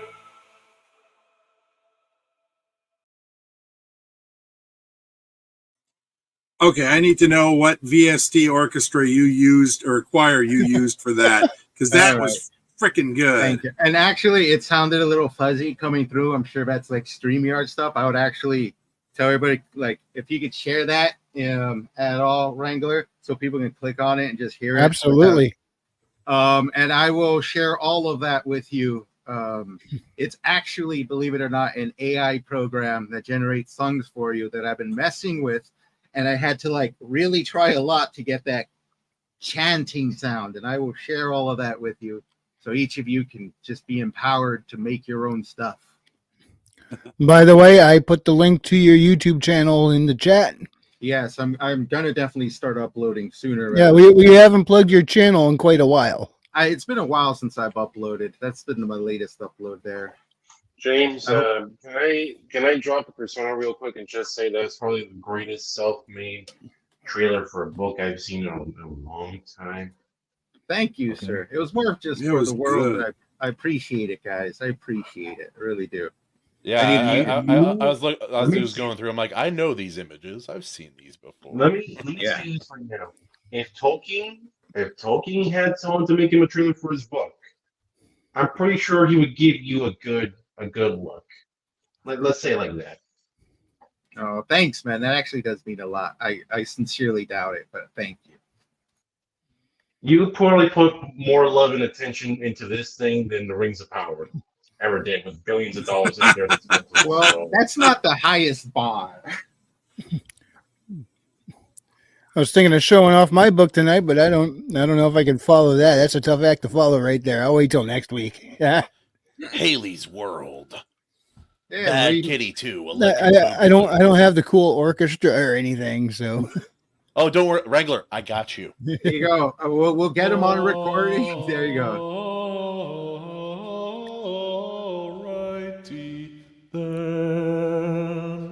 Perfect. GG close. Yeah, I'll give $1 to anyone who knows what that's from. Ace Ventura. Yeah, You. My boy. Chicago. Did you just refer to me as White Devil? This is how they know you. Chicago. Ha! You're out of there. My favorite part was when he was going through the test.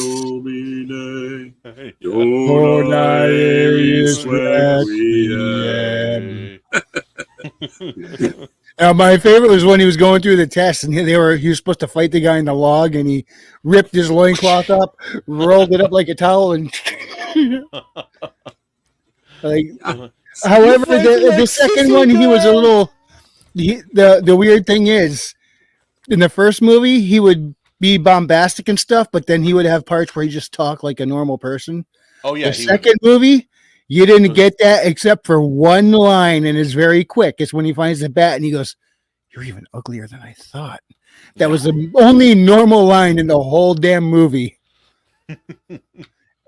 Oh, I didn't mind the second one. This took you 80 years to achieve. That's I okay. don't want it I don't anymore. like it anymore. It's in a big pile of ding. Guano. Anyway, I grew up. I can probably quote almost that entire movie word for word. I have a problem. I grew up watching that movie. I used to be able to do it with the Ace Ventura movies and Wayne's World. Ironically enough, for me, Starship Troopers. I could probably quote Starship Troopers like I crazy. have an embarrassing admission. I have not seen Starship Troopers all the way. That is embarrassing. I know. I have an embarrassing admission. Anyways, didn't back care to for managed it. democracy. What was that? Hey, you can't kick me. I am the system, Billy. Watch him kick me That's again. not what managed democracy says. Oh, and also that trailer, I wanted to get it done in time for the stream, so that's like only half the song right there. I want to make a longer one later on, the whole thing. But I need to get up on making some more YouTube stuff. Honestly, like I think trailers should be fairly short. I thought that was a perfect length. Tremendous length, just enough. Any more wouldn't work. President has spoken. I'm not. The best president. Thank you. Now you got to get your Biden impersonations down, and then do conversations between the two of them. Well, Biden's not. That'll be that the hard. president and the resident. You talk kind of softly, then you slowly start to mumble quickly and pause, and then go back. America, I've always believed could be described with one word. True, not a shun of the pressure. What are you, a dog-faced pony soldier? Why? If you vote Why for is he Trump, still alive? you ain't black. It's not. You just have to say nonsense. It's The not Huna possible. in chief. I didn't get to watch Razor Fist cover the State of the Union. Oh, How was bad streaming was for it? vengeance. I saw part of it. It was. I've seen a couple clips. It was a thing. I will say this: You have not he seen proved what I two have things seen. in one statement. One, he doesn't know how the Supreme Court works, and two, he doesn't realize that they don't get voted on. And three, he did this as he actually did threaten them. Wow. Yep. Okay. I heard it. That's Yep. good luck there. It was the guy. most useless threat I've ever heard, but he threatened them nonetheless. Let's just say he did all thy the greatest name is hits. Biden. And take that as you will. He did all the greatest hits. Did he threaten to call him a dog-faced pony soldier? I can't hear you, man. Say that. Read out. What was that? Never mind. No, No, no, no. no. I wanted to hear it. Yes. Damn it, read out. I wanted to hear that. Please read out. We want to hear it. No, now you're just scared. Something about pulling out all his greatest hits. That's what I heard. Yeah, that's what I said. I'm like, you cared to know what the State of the Union was? It was Biden doing his greatest hits from previous speeches. Take that as you will. Yeah, With some extra cocaine. I've seen portions of it. I didn't see the part where he threatened State of the Union, but frankly, I think he just kind of threatens everybody. He's at that angry old man phase, but there's no force behind it, besides apparently the power of the greatest country in the known world. Oops. I guess that kind of counts for something. Big O for something, yeah. Oh yeah, streaming for vengeance is always a great time, man. I love it when he has those. I think I was busy doing a stream. Honestly, I know Biden made me plenty of money though. His stream is how I found out the fucking Akira Toriyama fucking died. That's a shame. I think I Yeah. saw it on a text message. Where were you when Akira Toriyama died? Same place as everyone else at their Taking computer. notes on Berserk. That being said, boys, I'll probably have to check out here in a few minutes. I gotta go take care of some house stuff and get ready for work tomorrow. I'm gonna grab a beverage myself. A beverage. Well, a beverage, you say? Good night, you guys. And Kazuna, I don't know if you want to do this, but I'm more than happy to have like a one-on-one D&D session with you, the same way I had with Rondo. It was a lot of fun, and since Otter is just refusing to play with us, I guess I got to play with you instead. So the offer is open. Is what I mean to say for you. Buy me a drink first. Gosh. Anyway. Thanks, bud. Yeah, well, we can find a time to make that happen, man. Alas, ladies, gentlemen, Billy Bob. Peace out, guys. Michael Have a Lewis, good one, coming man. up. Woo! Bye. Good night. Tim Allen says that sounds dirty. It's like, have you heard our stream before? All right, now time to show your book frequency. Hang on, I gotta get back inside first. Where there's internet. Yeah, I'm grateful I still got a connection while I'm out here, but Yeah, it's all miracle. I can't type and hold the laptop up at the same time. Yeah, the internet when he's outside is ran by rabbit's foot. Hey, at least you're not like dropping out of the stream and constantly stuttering and glitching. Yeah, that was bad a couple weeks ago. All I did is I moved the router from one side of a swan figure to the other, and that's all it took.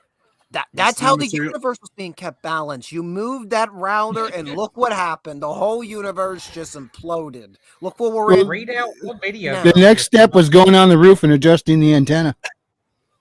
Read out what video did you just come out with? I just came. Which video?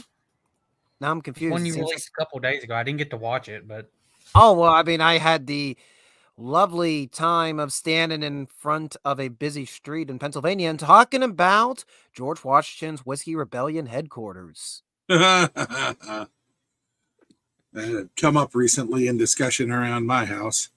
And talking about that Whiskey for my men and beer for my horses.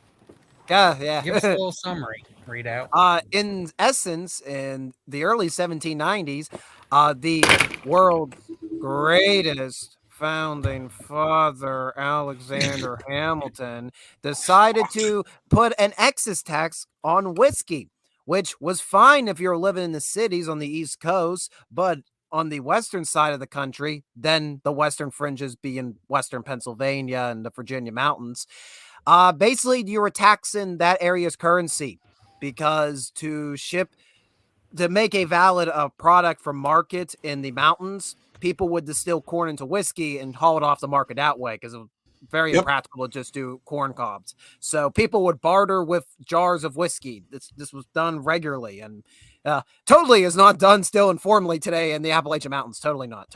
Anyways, fake news. Yeah, fake news. Anyways, the western counties of Pennsylvania, in fact, one county of Virginia as well, refused to uphold the excise tax, and many farmers by 1794 were talking about secession from the United States of America. There were some shootouts with tax collectors. They're greatly inflated the account. Revenuers. It was more the talk about secession rather than any actual action of it that got Washington to begrudgingly come back in command of an army. He had a very messed up back in 1794. He fell off his horse at Mount Vernon, really did not want to take charge of an army, but nobody else was going to do it. Led 13,000 what I'll call American levies across Pennsylvania and Maryland. These levies were called the Watermelon Army because, well, they weren't very well disciplined and they were poorly supplied by the federal government. So they just raided all the local populace's produce. So, that went over well with the populace. Local supply. But funny story, when George Washington is coming near you in 1794, you get pretty scared pretty quickly. So a lot of the whiskey rebels, as I'll call them, laid down their arms before Washington even showed up to Pittsburgh. So he got as far west as where my video takes place in. So that's the backstory of why I'm filming in front of the stone house in central Pennsylvania, because that's as far west Washington got with the army when he received word that the rebels had laid down their arms. And then he left Light Horse Harry Lee and Alexander Hamilton to continue west. And Hamilton proceeded to still try to arrest as many people as possible and try to charge them with stuff that was relatively bogus, in my opinion. I think almost everybody was eventually acquitted of any charge by President Washington and later President Adams. Also, as a quick reply to the chat, hail Tim Allen. It's one of the mashes you can use for whiskey. Read out. Do you drink by any chance? I do dabble in the drink. I do dabble. Okay. Do you like shots?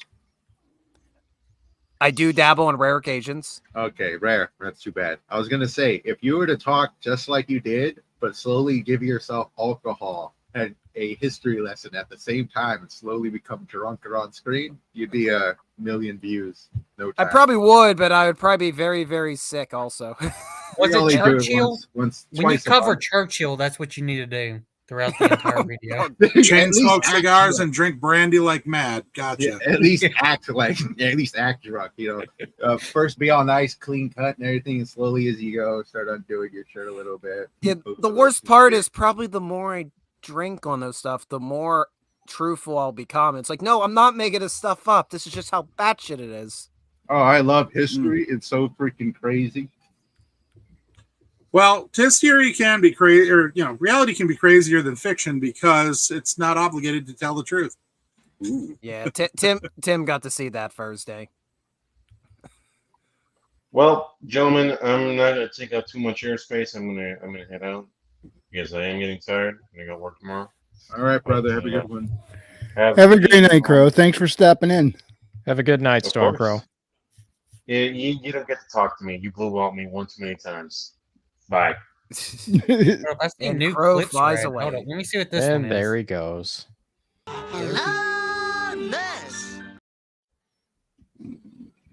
That's not the clip I was expecting you to play when Crow leaves. He added like 3 new ones. Well, here's they're kind of repeats. For example, this right here, is it showing up for you guys in the chat? Is not covering the entire screen? It does not cover the entire screen. No. Yeah, Yep, I mean, but- it used to look like this for us, but cover the entire screen on YouTube. But lately, I've been noticing it's been doing the smaller box on YouTube as well as on our screen. So what I did was I ran it through Clipchamp to turn it into an MP3.4, and then I dropped it in a new one, and it covers the whole screen now. Weird stuff. And I did that with the intro as well, but the old ones are still there. That's why you're seeing all the extras. I have a little bit of tech knowledge. The only thing I can think of is MP4 is technically the video standard, so it probably just has less problems that way. But it used to cover the whole screen. I don't know why it doesn't anymore. It used to show that smaller box for us, but cover the whole screen on YouTube. Now it doesn't anymore. Something changed. StreamYards. Stormcrow, my response to you is squeak squeak. That's very perverted to say, Otter. But does the crow speak the language of the otter? Does he have to? All right, let's play some of this video. It's buffering still. Oh my god. Yeah. It's bored. Billy, did you see my Samus intro? It's all food bar. Did I see your what? The Samus intro, the one I'm going to run in the front of clips I do of Metroid playthroughs. No.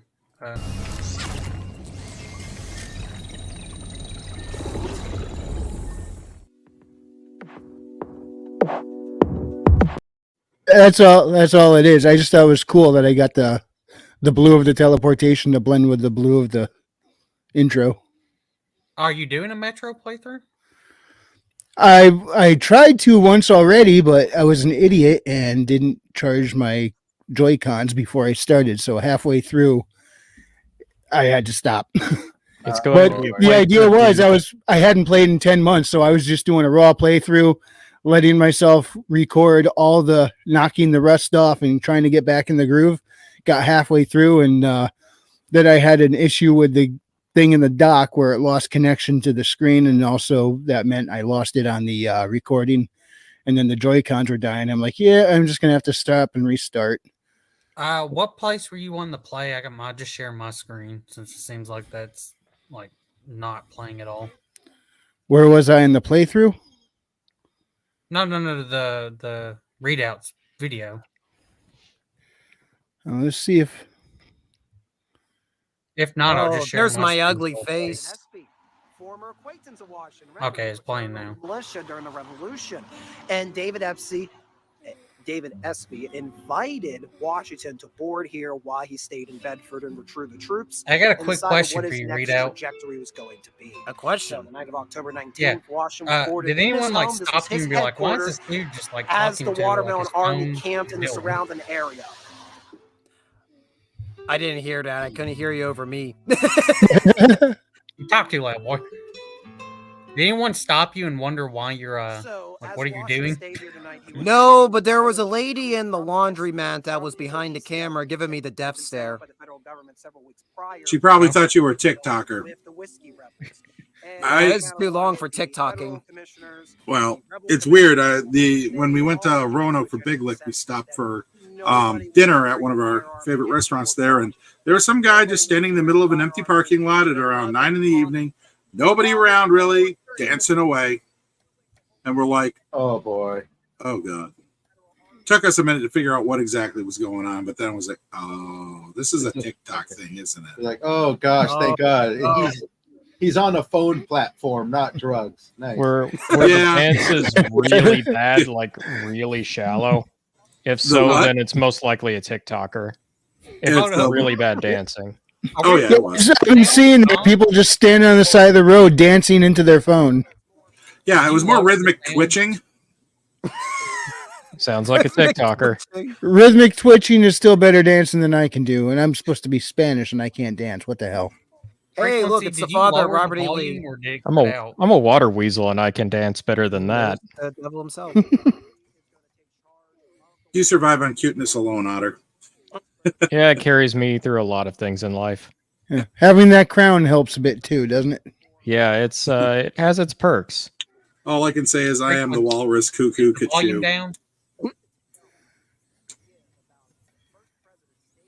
My house during the first major crisis of our nation, our newfound nation after we declared independence. Except for the fact he had died less than a year after the Whiskey Rebellion, died in 1795. And the house ended up going into the care of his daughter and his son-in-law. Mary SB had married a Dr. John Aniston in the area, and they lived most of their lives out here in the SB house. And when they end up dying, it was by that point pretty well regarded as a historical structure. And that was one of the reasons why future generations owned this property, preserved it. They realized the historical legacy. This small but pivotal moment in Washington's presidency transpired right inside here, inside this house. And it's been a variety of different things over the years. The bay window, I believe, was installed when it was a bakery at one point. But today, well, right now, the where are you current saying you business were is wanting to quite go ironic. to? What was it? The Just place recently, the building became in owned Tennessee? as part of the Where they had the SB big battle. House Whiskey. Oh, I think it was. Well, there's a lot in Tennessee, Shiloh, Franklin. Specifically the one where the river and the hills and stuff. Oh, that would have been Chattanooga. A letter from 1984 from Ronald Reagan when this house was put on the National Registry of Historic Places. Yeah, so essentially now the house hosts a distillery. Oh, the irony. Okay. Because America's synonymous with drinking. Yeah. But I can't find any of Appalachia, ladies and SB's gentlemen. whiskey anywhere. I can't find this whiskey anywhere in like my area. So it's weird. It's distilled here, but it's apparently not sold here. Thank you for Weird. tuning in to this edition of Retracing History and watching my hands slowly go red from frostbite. Oh, hopefully not actually frostbite. If Yeah, you that see more videos sucks. like I've this, done that. first It's not things fun. first, be sure to hit the like button down below. Second order of business. Be sure to subscribe To this day, my Readout fingers can't Productions. take the If you're cold watching anymore on because I got YouTube, frostbite on as a Rumble, 12-year-old. on the Hate Book, wherever you're watching this, be sure to subscribe. And if you want to go the extra mile and support me, keep me traveling to these historic sites, you can buy me a cup of coffee with my Ko-fi page. The link's in the description below. And also for Ko-fi, you can join the garrison of Readout Productions. What that means is you become a member of this channel. It's a very small membership, but what you get out of it, you are going to get access to select scripts and notes from videos I make. You will also get digital postcards, essentially behind-the-scenes photographs, such as one, there will be some being released of the SB House really shortly for our garrison members. Thank you for watching. We will see you next time. Oh, who redone your logo? That's actually James Esparza. Did a great job. James Wave. Oh, very nice. Did a great job.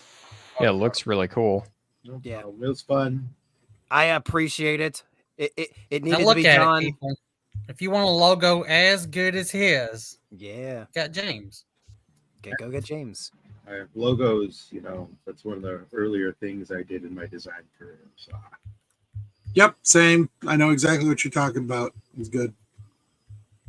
You did good work. And This is the Ko-fi page. Right now, I'm in, like, I guess you want to say a I trial just dropped a run link to it. of how to do a membership program. So it's a learning process. So if you join the Garrison, join my membership program, just be aware you're my guinea pigs right now. I have 2 guinea pigs right now, and I'm greatly appreciative of that. So yeah, for the Ko-fi page, you'll, as I said in the video, you'll get access to select scripts. So definitely the more documentary style videos I do, I'm gonna be starting to post the scripts up here as they come out. When I do my live streams and I'm doing historical information, I tend to do research the days leading up to the stream. Those notes will be posted here, and I'm doing the digital postcards. They can be asked at. Wow, I can't speak. It's late. They can be accessed through here as well. So I'm hoping to add a few more bonuses in the future. So we're still in the demo mode right now. Nice. Yep. So I dropped the link to that in the chat. And now something I'm excited to tell you guys about this. Is it not showing? It's not showing. Let's try that again. There we go. There it is. Got 2 of them now. Hell yeah. Hold up. Scroll up. Scroll up. Wow. It was saying you had 1 of 2 of these. You don't even have your second one. What are you talking about? Right there. You're not getting what I'm saying. You know what we need to do, Wranglers? We need to get together and I'll make you a trailer for that second book of yours. All right. I love that pic of the 2 of them together back to back like that. Yeah, the cover in general is just incredibly eye-catching.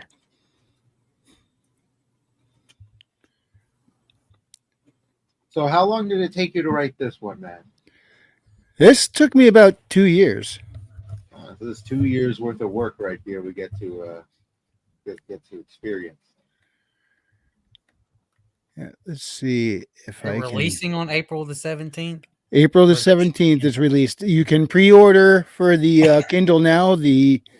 I thought it would let you pre-order for the print as well, but no, not. You got to wait for that to actually till the release date to order the print copies. Yeah, because it's print on demand. Yeah. Ooh, Let's see. It's 500 pages. Jesus. Yeah, it expanded a little bit beyond what I intended. Must be quite the adventure. It is. It is. Hang on, I'm trying to find the right window. There's a lot of flying potatoes. Yeah, there will be some of that. And cats, more cats, as much cats as you can get. All the cats. Oh, I don't need more cat. Matter of fact, in the first book, he was kind of running out of different cats. Yeah, they wouldn't come back for the second one. I had to get all new cats. Yeah, so what happens? Shelter? Wrangler, what happens if there's like a superheating setting on her potato gun and it turns them into tater tots? What does that do to Are the you enemy? saying the cats and the tater tots? No, I'm talking For about the potatoes. I'm talking about the potato gun. Yeah, add in a heating element, and then you can a heating element and some kind of rotating slicer in there, and you can shoot fried potato chips. If you wanted to. Does that increase or diminish the damage on the enemy? You know what? And it sounded great on paper, but it diminished because when they came out as potato chips, they didn't have the same impact. But they were far tastier. But can't she already do that with her power? If I remember correctly from the how you describe it, she could make her powers more heated. No, she that was Elizabeth. Anyways, the potato gun, she can heat it. She don't need her friend. Elizabeth does the pyrokinesis, so if they work together, I don't see why they couldn't launch some baked potatoes. Can it shoot freedom fries? Tater gun win. Yeah, I had to admit the other day where the inspiration for the arm-mounted potato gun came from. I hate to say it, it was Megatron. Megatron? Yeah. Such heroic nonsense. Yeah, I saw it. Yeah, when I was writing the first book through the whole time, not that I was intending for it to look like this, but I kept imagining her potato gun looking like Megatron's arm cannon. So now you reveal this to us. So you really are a Decepticon, you know? Yes, except I can't transform very well. I suck at that. And it hurts. All the joints popping and stuff. Turns out, meat-based bodies don't transform so well. Haley World has crab. What? Hang on. I know what he's talking about. Oh, talking about the crabs in the background. Yeah, those actually aren't crabs. Those are beetles. Those are like giant crystal scarabs. And I love what he did for the little vegetation monsters. Oh, Andrew, what are you working on? You gonna show us? Gonna tell us, boy? Show us. Tell us.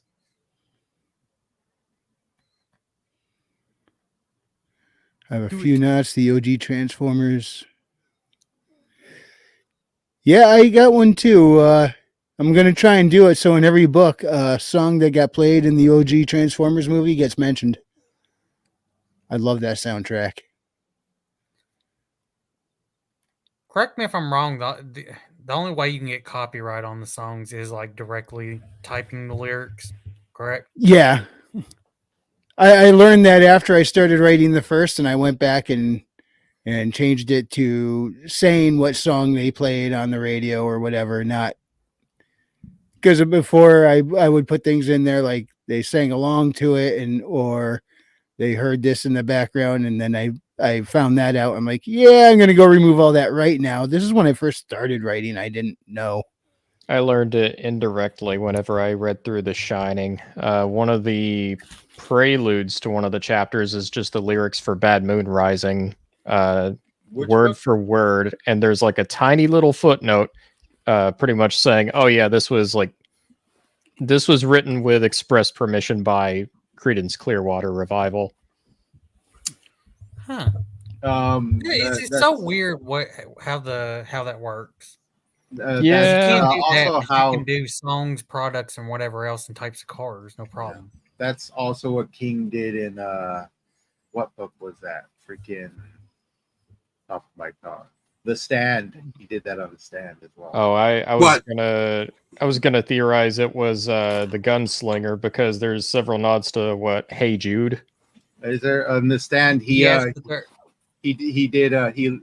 put Blue Oyster Cult lyrics in there, and actually in the little mini TV series they did in the 90s, they did a pretty good opening montage of like the outbreak first starting off to Blue Oyster Cult, and I thought that's freaking great. Yeah, they actually. I found the Stand miniseries in 1994 to be criminally underrated, but at the same time, it had problems since The Stand is probably my favorite book by Stephen King, which is probably in my top 5 for favorite books. It's flawed, but it's still really, I still really enjoyed it for what it was. I bought the 1,300-page unabridged version, had all the scenes cut out, and I was like, okay, I understand why they were cut out, but oh man, it added so much flavor to it. A lot of few whole character arcs are chopped completely out, and they were good.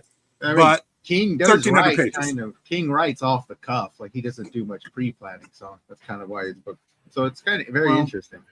He does say that on writing. He does say that every time you edit, you should be removing about 10% of your manuscript each time. But then again, I take a look at his writing style, and he pretty much vomits everything in his head onto the page with no restraints whatsoever. I mean, that give can the be man dangerous. credit. Yeah, it can, but at the same time, that's why he's always says every subsequent pass you should be chopping about 10% out, finding some way to tighten it up. So I get it, but at the same time, I don't write that way. I think you should do that with one editing pass for your book, and I think it should be probably the final editing pass. But here's the thing: sometimes whenever I edit, I'm adding more to it that I didn't fully get to. And then sometimes I'm adding some and removing some, so it's about the That's same. what I find myself doing mostly is trimming some here, adding a little there. Yeah. But I think, my first pass through, I think is when I trim off the most excess crap. Because after that, I'm just reshaping what's there. Occasionally add a little more, occasionally shave a bit more, but for the most part, the bulk of what I trim out is on my first redraft. I almost never end up trimming more than what I put in. I'm usually tacking on. Well, the thing is, I tend to sometimes I was going into an explanation of, like, in one scene, I was going into an explanation of how the city works, and I started going explanation of how and why the automobile system network worked beyond the streets for this technological setup. And I'm like, you know what? How that would work out there has absolutely nothing to do with what happens in the story. I don't need this crap in here, Mm-hmm. But yeah, I get it. I do like to have a few ideas past what I describe on the page for how things work. That way, if people want to dig a few levels deeper, things will still, on some level, make sense. Yeah. Now for myself, I tend to add a bit too much detail, so I do find myself trimming more than adding. But Guilty Gearhead says, you've got the touch. Speaking of Stan Bush, have you heard, James, I know you've heard it, Heat of Attack? I think that's his. Does he have any more, or is that still his latest? I don't know per se, but that's a damn good one, Heat of Attack. Yeah, I have it on my playlist. Yeah. So Andrew Campbell said a historical fantasy set on the eve of World War I, and Readout says, "Tell me more." But that How was close to posted a the few eve minutes are we ago. How close are we eve? Are we talking like the years building up? We talking Russo-Japanese time period, or are we talking the 11th hour at Sarajevo? For as he answers that, Wrangler. I was going to look up the latest Stan Bush tracks. And you know what? The first thing pops up is his birthday. I found out we share a birthday. Oh, no kidding. Yeah, like, no, wait. Me and Stan Bush share a birthday. That's badass. July 10th. Cool. What? Yeah, that reminds me, though, if we're talking a historical fantasy set near the Great War, that's probably one of my favorite YA series is a book trilogy called Leviathan. And if we're talking close to the Great War, this one of the main characters is Franz Ferdinand's son. So it's right there. But I do enjoy it for something that's steampunk and a little bit of biopunk. It's a very interesting trilogy. I'm not too keen on YA, but that's one of the sagas I actually really enjoy. Well, Otter, don't forget Aquapunk, or Ice Punk. Punk. Or Aqua Teen Hunger Force. I believe the term you're looking for is frost punk. It's frost punk. Here we go, Readout. So basically, it's set between Franz Ferdinand getting whacked and the declaration of war, more of a thriller / fantasy. So we're in the honeymoon phase of the First World War, where everybody's like, "Oh, this could be great. We're all gonna march off and great pageantry, and this is gonna be over in one big battle." Even though every war in the past 100 years has taught us that's not how it works, but we still believe in this myth. And then we dig trenches and race to the English Channel and are completely doomed. Hey, Andrew, you have the perfect beta reader for you, or alpha reader. There you go. Yeah, right. Read out. Readout's like, what are you volunteering me for? Yeah, World War I is. I'm for that one. It's just sometimes I have to take a moment when Billy throws my name in a hat for something. I've had my name thrown into a lot of hats the past few months. Oh, I know the 90% feeling. of them by Billy Bob. A good many of them, yes. I have never done anything. No, there's only an entire Shalar collection that exists because, I don't know, some mugwai. Allegedly. No, it wasn't a mugwai. It was some Ferengi. Supposedly. Did you see the Ferengi started the Shalar Lar, where the Mogwai dragged all of us into the basement and we had to read My Immortal. I have not recovered fully. Don't worry, we'll have And My you Immortal. never will. Whoops. We're both trying to activate the comment at once. I'm curious where the fantasy is coming in. You have a very particular frame of time. Maybe it's like historical fiction. Unless Maybe there's, it's like, the part where lizards. the aliens show up. Is this the alternate reality where the War of Mars occurs? Lizard people did it this time. It's the lizard people. No, it's the same Oh, no, we're continuity going as back Cowboys and Aliens. He's going back to the mid 2000s. Zombies, guys. Oh no, no more zombies. Yeah, we're gonna have to roll it back a little bit further to the real vampires and have them wipe out all the idiot zombies and the sparkly vampires that came after. So what's the next big fad you think for monsters? We've had our vampires, we've had our zombies. Are we going back to Wolfmen? Can Can werewolves we do have their something that's proper not go again? undead for? Yeah, something not undead for a change. I always thought I- werewolves were incredibly badass. I think we're honestly going to linger about vampires more, but more so like just a separate take on vampires. I just Have feel we like- really Please had no an explosion sparkling of vampires. No, it's Yeah, because if we have live to in go a back to very- vampires, then let's go back to the Lost Boys. If Lost we live in a Boys. There you very, go. my thesis is this: that we live kind of in this risque sort of everything's got to be slightly sexy, slightly dark sort of era. That's what the And women want. vampires would sell that ridiculously well, you know, 'cause it fits right in. To be fair, that's kind of always been the case with vampires in fiction, maybe with the exception of Vampire and Bram Stoker's Dracula. Not entirely sure on the latter. I even. think that's where the whole shtick started. But a lot of it depends on how far you want to go with it. And the thing is, a lot of current media wants to go way too far with it. It has to show everything. And for me, that kind of ruins the fun if that's the style you're going for. The art of suggestion is way more fun of a storytelling technique than going like the Game of Thrones route.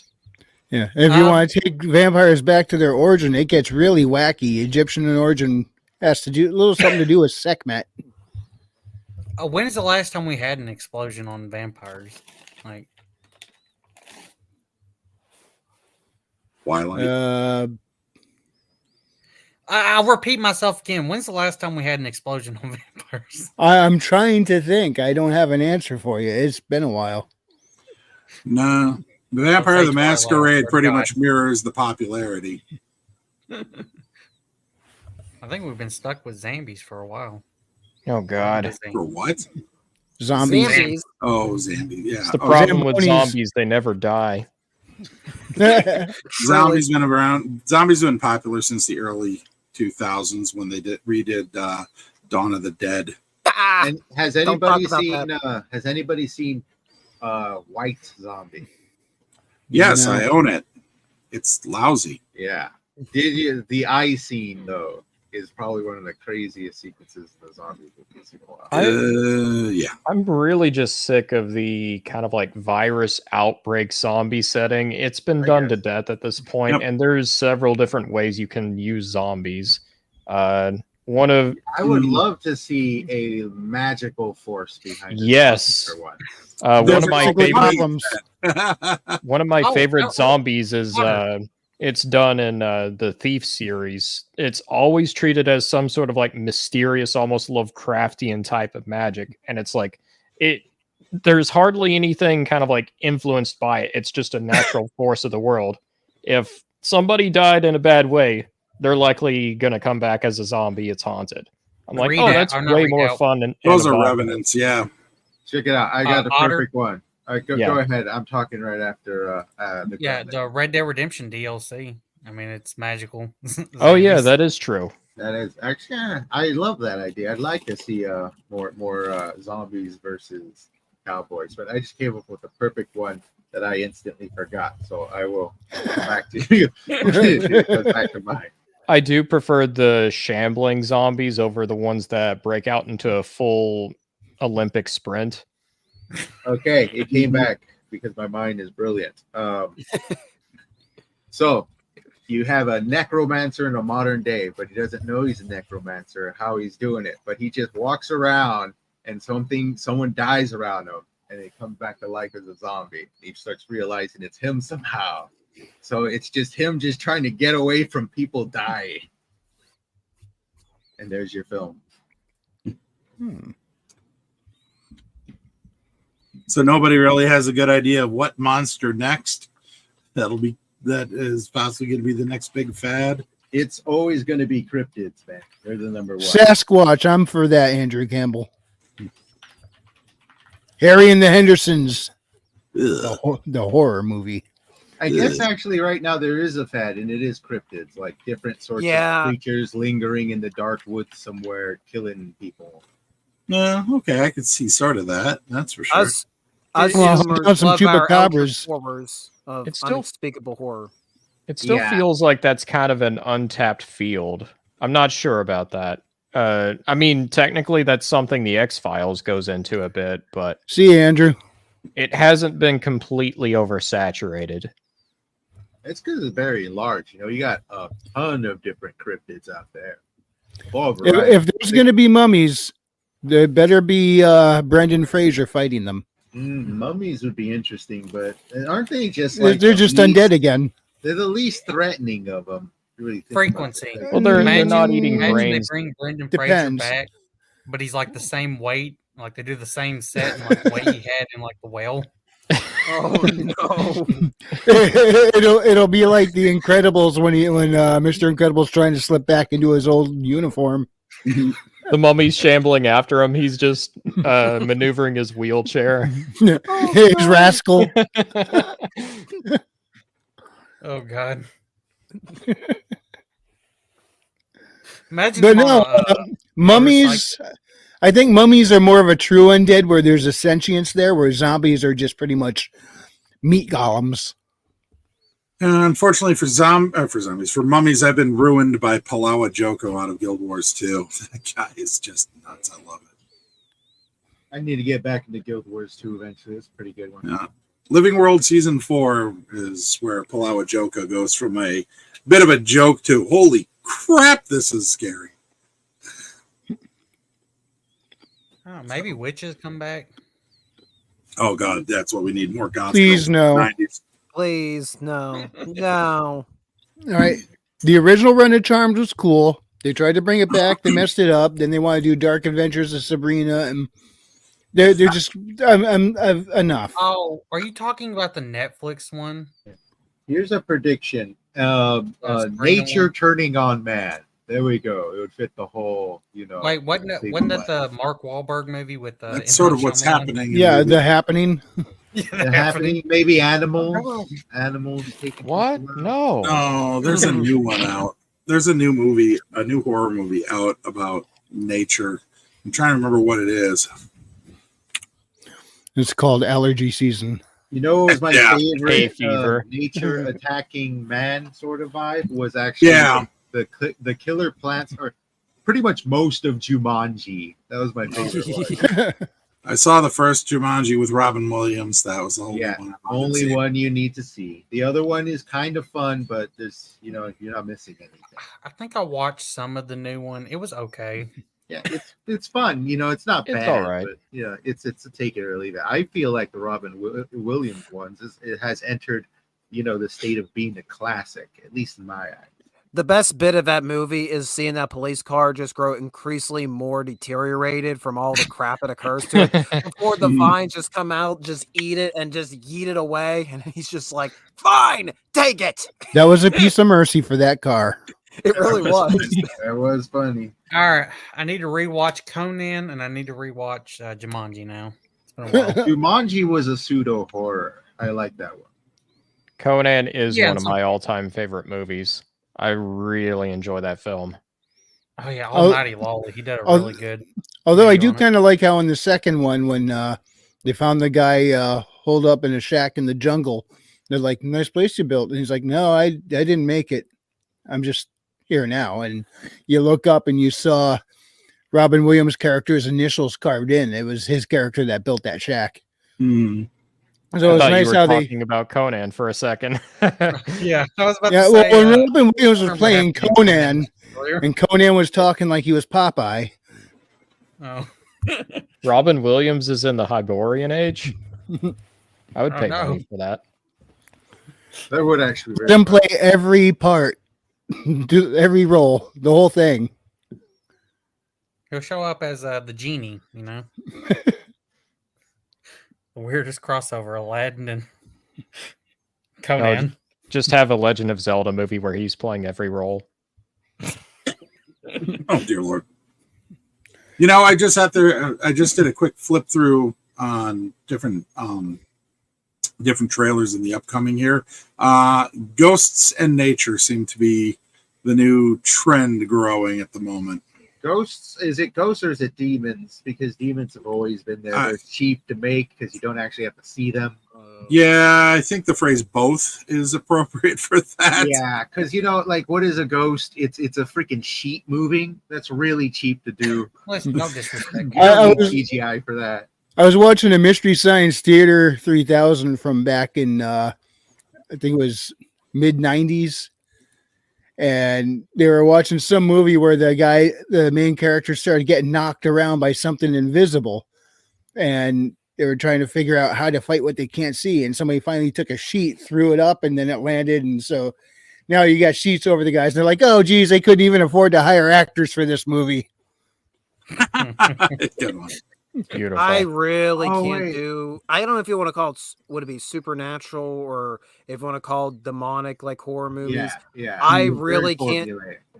I really can't do the supernatural horror films of the 21st century. They're all the same. Shaky cam, Ugh. jump scares. Every creature, we'll call it They're all that. trying to be every Blair spooky Witch. creature One half, looks the everything's a same. half step off Blair Witch. Yeah. Yeah, it's cheap and apparently effective. People like to go see them It's not, too. well, It's it's not also even- because no, it's not even about the Blair Witch. I'm not even talking about. I'm talking more about stuff borderline on the Conjuring universe.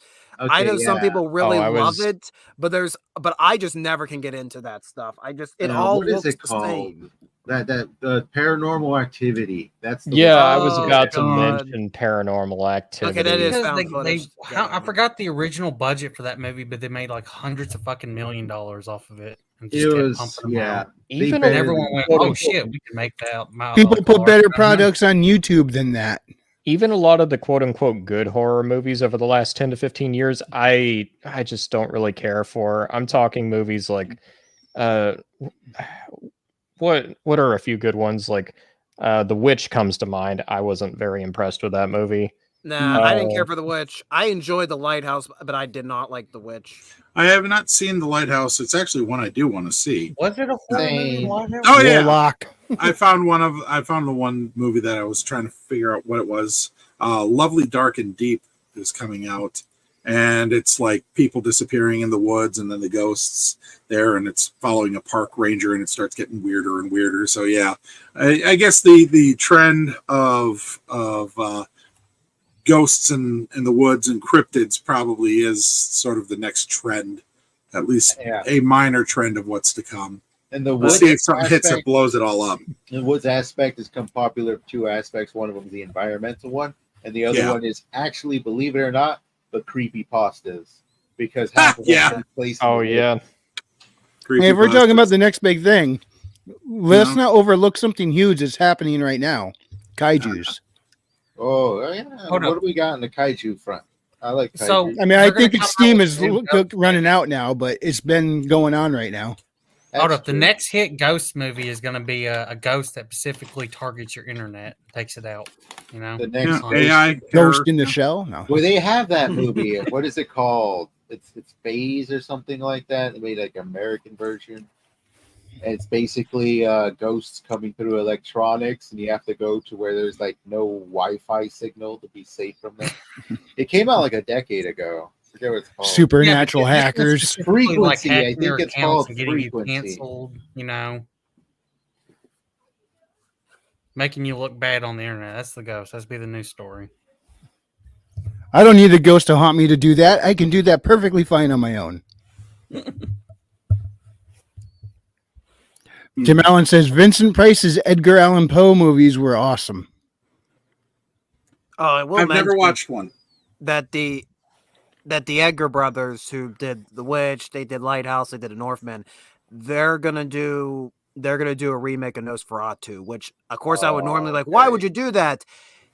If you've seen what they did in The Lighthouse and how much they're fascinated by, I guess we'll say early cinematography, like early 20th century cinematography technology, I'm like, all right, I'm interested. That's part of the what they did reason with the Northman. I got to see that one. That's on my to see list, actually. You know what's interesting regarding the early cinematography is that was a key thing that Gene Wilder fought for Young Frankenstein. Yeah. He basically took the film to the original cinematographer who was trying to get kind of all fancy with it and everything. And he's like, no, I want you to go back to the 1930s Frankenstein, look at how they shot that, and then do more, parody it. And the guy just, he kind of got ticked off at him and then did it. And he's like, that's perfect. That's exactly what I'm talking about. Gene Wilder, that dude, what a legend. Exactly. What a legend. Now we're probably going to start wrapping up here in a moment or two. Is there anything that anybody wanted covered before we start wrapping up? Something you want to brought up or something special to show? Well, I'm starting to get into getting stories submitted for anthologies coming up. So crossing the fingers. I have one story that actually I'm going to put in the Dream Nebula universe. It's for a space cowboy anthology. Yeah, so, you were mentioning this earlier, I think, right? I was in the Gilded. Basically, I had an idea hit me, and as I was sitting there kind of working the idea through, I suddenly said, I could probably stick this in the Dream Nebula universe, and it got even weirder. And so I started writing the first chapter of it today because 8,000 words is going to get broken down into scene chapters. And as I kind of went, it started getting even more surreal and funny. And I now have, the characters are talking to me, so to speak, and fleshing themselves out. And I'm just giggling at the fact that I have a little philomorph, like teenage boy that's trying to be, the ultimate cowboy. And he's just, he's like LARPing cosplay being a cowboy, but but it's a cat, uplifting. So he's out there like meow meow meow meow meow meow Not meow that meow bad. meow No, meow meow meow meow yeehaw. Yeah, no, not quite. He's not a meow mix and yeehaw. He's like a teenager, but it's the you ever seen the video for? You ever seen the video for? Want to have done it all type, right? Huh? The rambunctious, I want to have done it all type. Oh, he goes full fanboy when he meets the protagonist. It's hilarious. I'm just like, where did this character come from? And it's like, nope, there he is now. Got to deal with it. Biozura, Biozura, Biozura. It's the grand champion standing here. I will stab you to death. I don't know what that is. It's an Oblivion reference. Oblivion. Okay. When you play the game, if you really win in the gladiatorial arena, you get your own personal fan who follows you everywhere. Oh God, that sounds obnoxious. It is. Yep. But I also said, you know what? I'm having fun. This is the Chimera Belt, so it's all the animal uplifts. And so I said, well, what would be a good reptomorph, a lizard uplift? And I went, in a Desert Southwest style, Gila monster. So, dude, in that mix, in that belt, you got to have a superhero in there. You got to put in Darkwing Duck. There's no superheroes, none, and I refuse to go into Disney Afternoon caliber. I'm not serious about it. But okay, I know. Darkwing Duck was fun. That was back before Disney started making nothing but crap. Darkwing Duck was a good time. And in true Disney style, they all break out into song. Yes. Jim Cummings was that big lick, so every once in a while when they had him on stage, I would hear one familiar character float over the sound of the con. So that was kind of funny. All of a sudden, he Darkwing suddenly pop off. I don't even remember what he said, but And what was it? Gizmo, Blather and Blather sites or something? Yeah, He had to Blather say and to Blather activate this site. mech suit.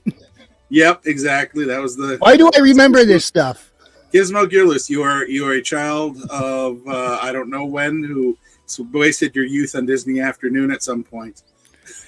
Yeah. I Not kind like of I grew up hadn't. in the 80s and 90s, so. Yeah, exactly. Exactly. I did the same. College. And matured very slowly. Matured? I just got moldy.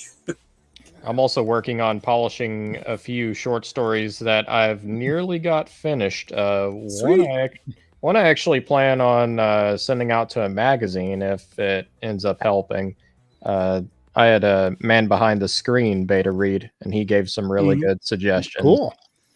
I love his name. Yeah, he also has really good taste in fiction. Otherwise, the other things that I've been up to is I've been working with another author on doing developmental editing for them. So I'm opening up those services as well. That is one of the biggest deals out there. Finding someone who will work with you on a developmental edit level. Again, I can't say it enough. I am so grateful for Gino, King Bob, the work he did with me. Oh yeah, sometimes you just find the person with the gift. I can't line edit my way out of a wet tissue. But it wasn't just him. He may have done the full developmental edit with me, but I also had Maji who read it, and Garham, and they both came back with feedback and alpha readers. Yeah. Yep, there's an alpha reader level, and then there is definitely the developmental editor who will be able to break down story structure and help you find ways where your chapters are lagging and when your chapters are lacking or scenes are lacking, emotional impact or, yeah, all the things that make the story juicy. Garham had given me some good suggestions, but I went back and I just don't know how to implement them without it breaking the flow and making it look shoehorned in here. Exactly. I'm starting to kind of work on a process. This is where I think if you guys have seen any of Sanderson's writing lectures, there's one bit he mentions where he talks about the revision process. And I kid you not, it is gold. So far, it's actually worked out really, really well for me. Oh, nice. You find that little technique that helps you along. That's great. Revision is one of the things I struggle with the most, actually. So having any help there, it really, really goes a long way. Yeah, I also use a lot from the Story Grid. If you're familiar with that, by Sean Coyne, he'd been they actually went and produced flat out a certification for being a Story Grid certified editor. And I'll tell you this, that learning the basics of that was a godsend for me as well in writing. So yeah, I understand what you're saying when you find those things. I don't know what the Sanderson revision process is, but I wouldn't be surprised if it was decent.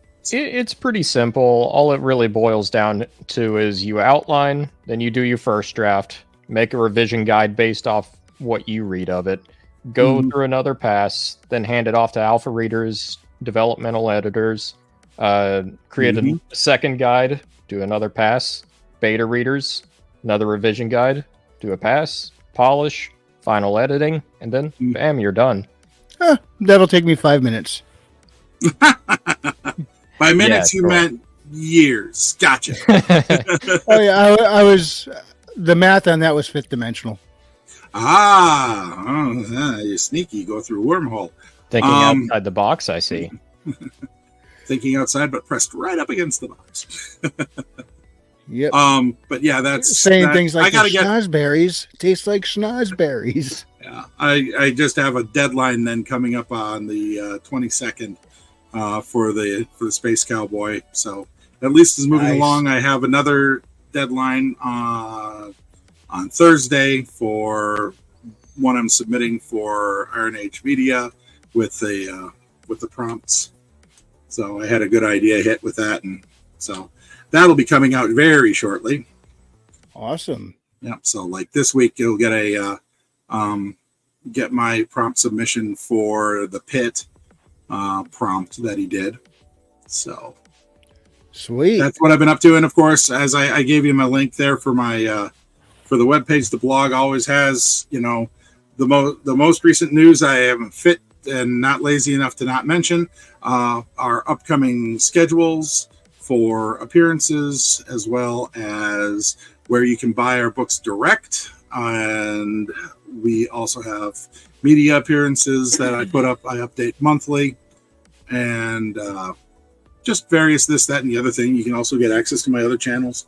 So cool. And the link is now in the chat. Read out anything you want to add before we pack it up. Well, you saw my channel. If you haven't already and you liked what you saw, consider subscribing. We do all sorts of history content over there. So I am a storyteller, just non-fiction storytelling, if that makes sense. All right. The Lord Otter. Well, if you haven't checked it out already, I have a Swords and Sorcery pulp novella that's out that you can check out. It's called The Curse of the Star Raids. I'm currently working on book 2 as we speak, nearly done with the first draft, and I'm also hoping to write another tour book before the year is done. Nice. All right. James Esparza. Well, you can always check out all my stuff at worldwithoutendlore.substack.com and worldwithoutendlore.com, and as well as the YouTube channel. You just showed off my latest video. I need to start re-uploading stuff, but I have a few things on there for some lore junkies, and that's World Without End Lore on YouTube. Awesome. And he's also the guy that made that fantastic logo you see bopping around in the background there. Billy Bobsack. You can find me on Only Gremlins at Substack.com. Also, this Friday at 8 p.m. Central, we'll be doing Berserk Deluxe Volume 2 review with me, Otter, Readout, Stormcrow, Christian, and Frederick. Oh, Nice. and also on the 24th on Heterochrome Media Podcast and Readout's channel, we'll be doing Mockingjay. That is right. Yeah, you didn't plug Heterocrow tonight, did you? I got to rebuild that channel. Me and my co-host been discussing. We just haven't had the time to meet up in the past few months to record. Gotcha. Yeah, sometimes you just got to kind of lean into one over the other for a little bit till you can get things balanced back out. But in the meantime, it will be the host of all the wondrous Hunger Games content you can ever desire. Because, wait, why did I start doing this? Because Billy Bobsack, Masochism. that's why. Oh. No, there's no proof. It might be a tumor. All right, we're going to wrap it up there. Also, don't forget to check out Haley Star Bad Kitty and the follow-up Bad Kitty Haley's World, now available for pre-order. That will be released on August 17th. Also, check out Royce's channel, A Drink with Crazy, Comic Shop Wednesdays at 8 p.m. Eastern. That's on Wednesdays. And on Fridays, IronAge Nights at 9 p.m. Eastern. Check those out. And, yeah. Thank you very much, everybody, for coming in. Everybody in the chat. It was great to see you tonight. If you enjoyed this presentation, The sun has gone to bed, and so must I. So long, farewell.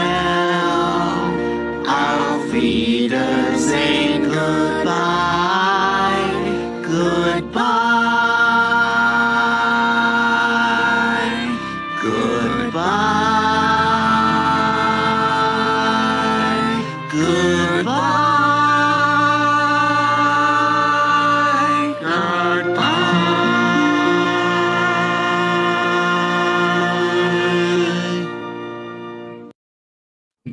and God bless. Have a good night, everybody. Vaya con Dios.